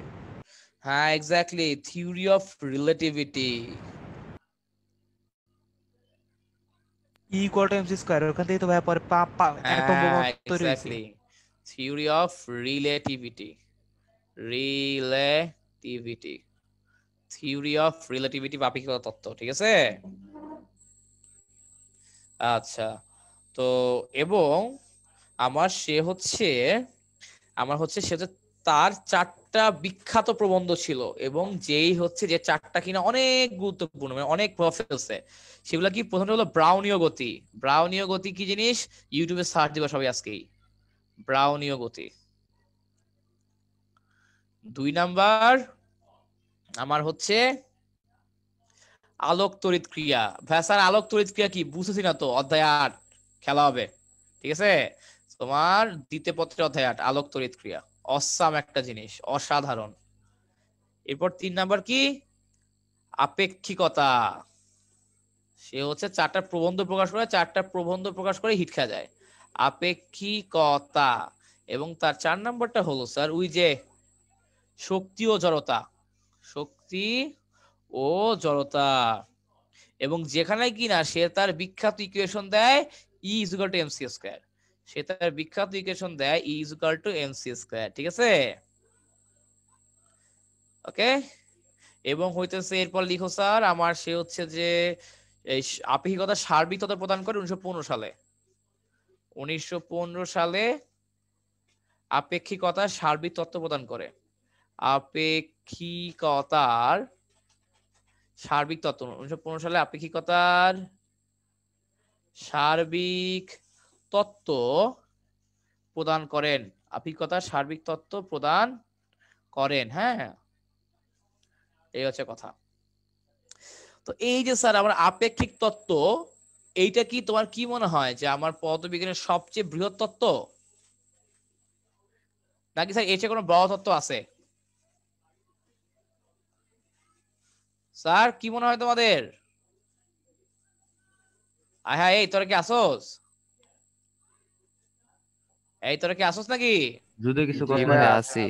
হ্যাঁ, কই তোদের কোনো বুঝছি আজকে মানে ক্লাসটা খুবই বোরিং ক্লাস, কারণ থিওরি ক্লাস তো, কিন্তু স্যার পড়তে হবে তো এগুলা, কারণ এগুলো থেকে এমসিকিউ আসবে, তো এগুলো তো আমার জানা লাগবে, ঠিক আছে? হ্যাঁ, আমরা যদি আজকে কাজ ক্ষমতা শক্তি করে দিতাম ক্লাসটা খুব ইন্টারেস্টিং হইতো, ঠিক আছে? বাট সমস্যা নেই, আমরা তো করবো আস্তে আস্তে। তো আমার যে আপেক্ষিক তত্ত্ব কি আমার দ্বিতীয় বৃহত্তম তত্ত্ব এটা, এবং হচ্ছে যে এই যে মনে রাখো কিন্তু স্যার, আপেক্ষিক তত্ত্ব পোলাপাইন পরীক্ষায় দেয় প্রথম বৃহত্তম তত্ত্ব, বাট অ্যাকচুয়ালি এটা আমার দ্বিতীয় বৃহত্তম তত্ত্ব আর কি স্যার, ঠিক আছে? তো এরকম আর কি। এই যে এই ব্যাপার স্যাপার গুলো আমাদের আছে। তো আমার বইয়ের বলতে গেলে এই যে মোটামুটি শেষ। এখন স্যার আমাদের যেটা আছে ওই যে তোমরা তো এই স্লাইড ক্যালিপার্স ছিল না 9 10-এ? হ্যাঁ, প্রথমটা বলে দাও। প্রথমটা কি ভাই কোয়ান্টাম কোয়ান্টাম, তত্ত্ব? এই যে কোয়ান্টাম বস, কোয়ান্টাম, ঠিক আছে ঠিক আছে, হ্যাঁ কোয়ান্টাম, আমি কোয়ান্টাম। ভাবছিলাম কোয়ান্টাম। আচ্ছা, তো এখন দেখো স্যার, এই যে তোমাদেরকে আমি যেটা বলতেছিলাম সেটা হলো যে এই মুশি, মুশি, হ্যাঁ ভাই। তোদের তোদের ক্লাসে তো স্যার পড়াইছে অধ্যায় এক না? না ভাই পড়াইছে তো এখনো আশা করি। পড়ায় নাই। এই কি বলো, তোদের না আর অধ্যায় এক বলছে পরীক্ষা আছে? দাগায় পড়তে, পরে দেখায় দিবে বলছে কি কি আসবে। ও আচ্ছা, মানে স্যার পড়ায় নেই তো না, তাহলে আমি দেখতাম যে স্যার সিলেবাসে কি কি কভার করছে। কিছু কিছু জিনিস সিলেবাসে নাই, তো এই কারণে বললাম আর কি। আচ্ছা, সমস্যা নাই। তো এরপর স্যার এই যে তোমাদের যে বলছে স্লাইড ক্যালিপার্স এবং স্ক্রু গেজ, আপনারা আশা করি এগুলোর সাথে পরিচিত, পরিচিত না? স্লাইড ক্যালিপার্স, স্ক্রু গেজ 9 ছিল তো? এই ভাই প্র্যাকটিক্যাল ছিল। হ্যাঁ, 9 প্র্যাকটিক্যাল ছিল, স্লাইড ক্যালিপার্স, স্ক্রু গেজ ওখানেও ছিল। এবং ওখানে স্যার আমার বিভিন্ন জিনিস কিন্তু আমরা পড়ছি স্যার, যে আমার পিচ কি জিনিস, ভার্নিয়ার ধ্রুবক কি জিনিস, ঠিক আছে? এগুলো তো আমরা দেখছি তখন। ভার্নিয়ারের বিভিন্ন অঙ্ক ছিল। এছাড়াও স্যার এই যে আমার ভার্নিয়ারের বিভিন্ন ত্রুটি ছিল, যান্ত্রিক ত্রুটি, পর্যবেক্ষণ ত্রুটি, এলোমেলো ত্রুটি, ঠিক আছে, পুনরাবৃত্তিমূলক ত্রুটি, লঘিষ্ঠ গণন ত্রুটি, তাই না? কি স্যার মনে আছে? এরপর ব্যক্তিগত ত্রুটি, লম্বন ত্রুটি, কি খেয়াল আছে নাকি এগুলা? ভাই নাম এত তো কিছু খেয়াল তো আছে ছিল please? না মনে হয়, আচ্ছা লঘিষ্ঠ গণন ত্রুটিটা ছিল। আচ্ছা আচ্ছা। সো আমাদের হচ্ছে সবই আমরা ইনশাআল্লাহ নেক্সট দিন দেখাবো, এবং নেক্সট ক্লাসে মানে আমরা হচ্ছে ম্যাথ দেখাবো। নেক্সট ক্লাসে আমরা ইনশাআল্লাহ কি করাবো? ম্যাথ করাবো, ম্যাথ। নেক্সট ক্লাসে আমরা ইনশাআল্লাহ ম্যাথ করাবো আর কি, ঠিক আছে? সো আমাদের নেক্সট ক্লাসটা কবে? নরমাল মঙ্গলবার তো ক্লাস আছেই, এবং নেক্সট ক্লাসটা হবে স্যার আমাদের কালকে। নেক্সট ক্লাসটা হবে স্যার আমাদের কালকে একটা এক্সট্রা ক্লাস করবো। কেন? কারণ ওই যে আমি তোকে বললাম আমার হচ্ছে ওই যে পরীক্ষা, আমি হচ্ছে মোটামুটি 7 তারিখ থেকে 24 তারিখ এর মধ্যে হচ্ছে যে খুব কমই অ্যাভেলেবল থাকবো। যেহেতু আমি খুব কম অ্যাভেলেবল আচ্ছা থাকবো। ভাইয়া, আমার হ্যাঁ মানে ওই যে তাপগতিবিদ্যার লাইভ কবে নেবেন আবার? হ্যাঁ, তাপগতিবিদ্যার লাইফটা হচ্ছে দেখি খুব দ্রুতই হবে, দেখি এর মধ্যে একটা নিব। কেন বস? আমার পরীক্ষা শুরু হয়ে যাবে ভাই, এর জন্য। কবে? এই 2 তারিখ শুরু হবে, তার কয়েকদিনের মধ্যে ফিজিক্স। এই ওহো, মানে আমার পরীক্ষা এসে আছে। আচ্ছা ঠিক আছে, ভালো দিন কথা বলতে মনে করছিস। কালকে শুরু হবে। আচ্ছা, তোর ফিজিক্স কবে এটা বল? সিটি আর ভাই এক্সাম একটু না? চেক করে নি। তোর সিটি এক্সাম না? টিউটোরিয়াল মানে ওই ফার্স্ট টিউটোরিয়াল পরীক্ষা। টিউটোরিয়াল বলতে কি সিটি নাকি? আমাদের সিটি না, সবে নৈবিত্তিক হবে, জাস্ট অনলাইনে। কত মার্কের? সিটি কত না, মার্কের? 25। ও 25 মার্কে কি আছে? সিলেবাস কি? সিলেবাস, ফিজিক্সের সিলেবাস হলো ফিজিক্স ফার্স্ট পেপারের সেকেন্ড চ্যাপ্টার আর সেকেন্ড পেপারের ফার্স্ট চ্যাপ্টার। ও ভেক্টর আর তাপগতিবিদ্যা। জি ভাই। ও আচ্ছা, ওটার প্রবলেম নাই, ওটা ইনশাআল্লাহ হয়ে যাবে আশা করি। দেখি এর মধ্যে একটা ক্লাস নিয়ে নিব। তো হচ্ছে যে হ্যাঁ, এরপর যেটা বলতেছিলাম স্যার, যে তোমার এই যে তার মানে আমাদের ইনশাআল্লাহ নেক্সট ক্লাসটা হবে কালকে। তো নেক্সট ক্লাসটা কালকে হচ্ছে আমরা দেখি ইনশাআল্লাহ তোমরা সবাই থাকবা হচ্ছে 8:45 থেকে ক্লাস শুরু করবো ইনশাআল্লাহ, ঠিক আছে? কালকে ম্যাথ 8:45 ক্লাস না? হ্যাঁ, ম্যাথ ক্লাসের পর শুরু করবো 15-20 মিনিট ব্রেক দিয়ে। কারণ ধরো যে তোকে বললাম না, আমি হচ্ছে যে ওর মধ্যে আমি যেহেতু 8 থেকে তোমার 7 থেকে 24 তারিখের মধ্যে খুব একটা অ্যাভেলেবল না, এই কারণে তো হচ্ছে ওইখানে হচ্ছে আমরা একদিন ক্লাস বাদ দিব। একদিন বা 2 দিন, হয়তো 2 দিন ক্লাস গ্যাপ যাবে। ওই একদিনটা কালকে পড়ায় দিব, আর দিনটা হচ্ছে 24 তারিখের পর হয়তো 27 তারিখে পড়াবো, ঠিক আছে? এন্ড আমাদের তো 8:45-এ। ভাই কালকে ভাই 8টা কয়টায় ভাই, রাতে না সকালে? অবশ্যই রাতে। সকালে কি ঘুমাইতে হবে না? ভাই এটা কয়টা সকালে? রাতে রাতে রাতে রাতে 8:45-এ, ঠিক আছে? কালকেও কি ম্যাথের আবার এক্সট্রা ক্লাস দিছো? না না না না, ম্যাথের কোনো এক্সট্রা ক্লাস দেওয়া হয় নাই কালকে। ফিসে খালি ফিসে এক্সট্রা ক্লাস দিলাম, ঠিক আছে? এবং আমি তো পরীক্ষার ডেট দিয়ে দিছি। সো কালকে আবার দেখা যাক অধ্যায় একটা কটুক শেষ করতে পারি, হয়তো কালকে অধ্যায় 1 শেষ হয়ে যাবে বা 10% বাকি থাকবে এমন আর কি। বাট মোটামুটি কালকে অধ্যায় 1-এর আগাগোড়া সব শেষ হবে আশা করা যায়। ওকে, তো পোলাপাইন, তাহলে আমি তোমাদেরকে যেটা বলি, তোমরা বই থেকে দেখবা ওই যে ত্রুটি, পরিমাপের ত্রুটি, ওই চ্যাপ্টারের এরপর থেকে 6-7 পেজই আছে। আর এরপর তোমরা কিছু বুঝো না বুঝো রিডিং দিয়ে আসবা। কিছু বুঝেন না বুঝেন রিডিং দিয়ে আসবেন স্যার দয়া করে, কিছু বুঝেন না বুঝেন রিডিং দিয়ে আসবেন। আমার কথা বুঝা গেছে? কিছু বুঝে দরকার নাই, খালি রিডিং মানে আসবা। ওকে, তো এই হচ্ছে অবস্থা। তো তাই সবাই বলবেন আল্লাহ হাফেজ, ঠিক আছে? আসসালামু আল্লাহ আলাইকুম হাফেজ। ভাইয়া। হ্যাঁ, আসসালামু ওয়ালাইকুম আলাইকুম আসসালাম। ভাইয়া। ওয়ালাইকুম আসসালাম, ওয়ালাইকুম আসসালাম, ওয়ালাইকুম আসসালাম।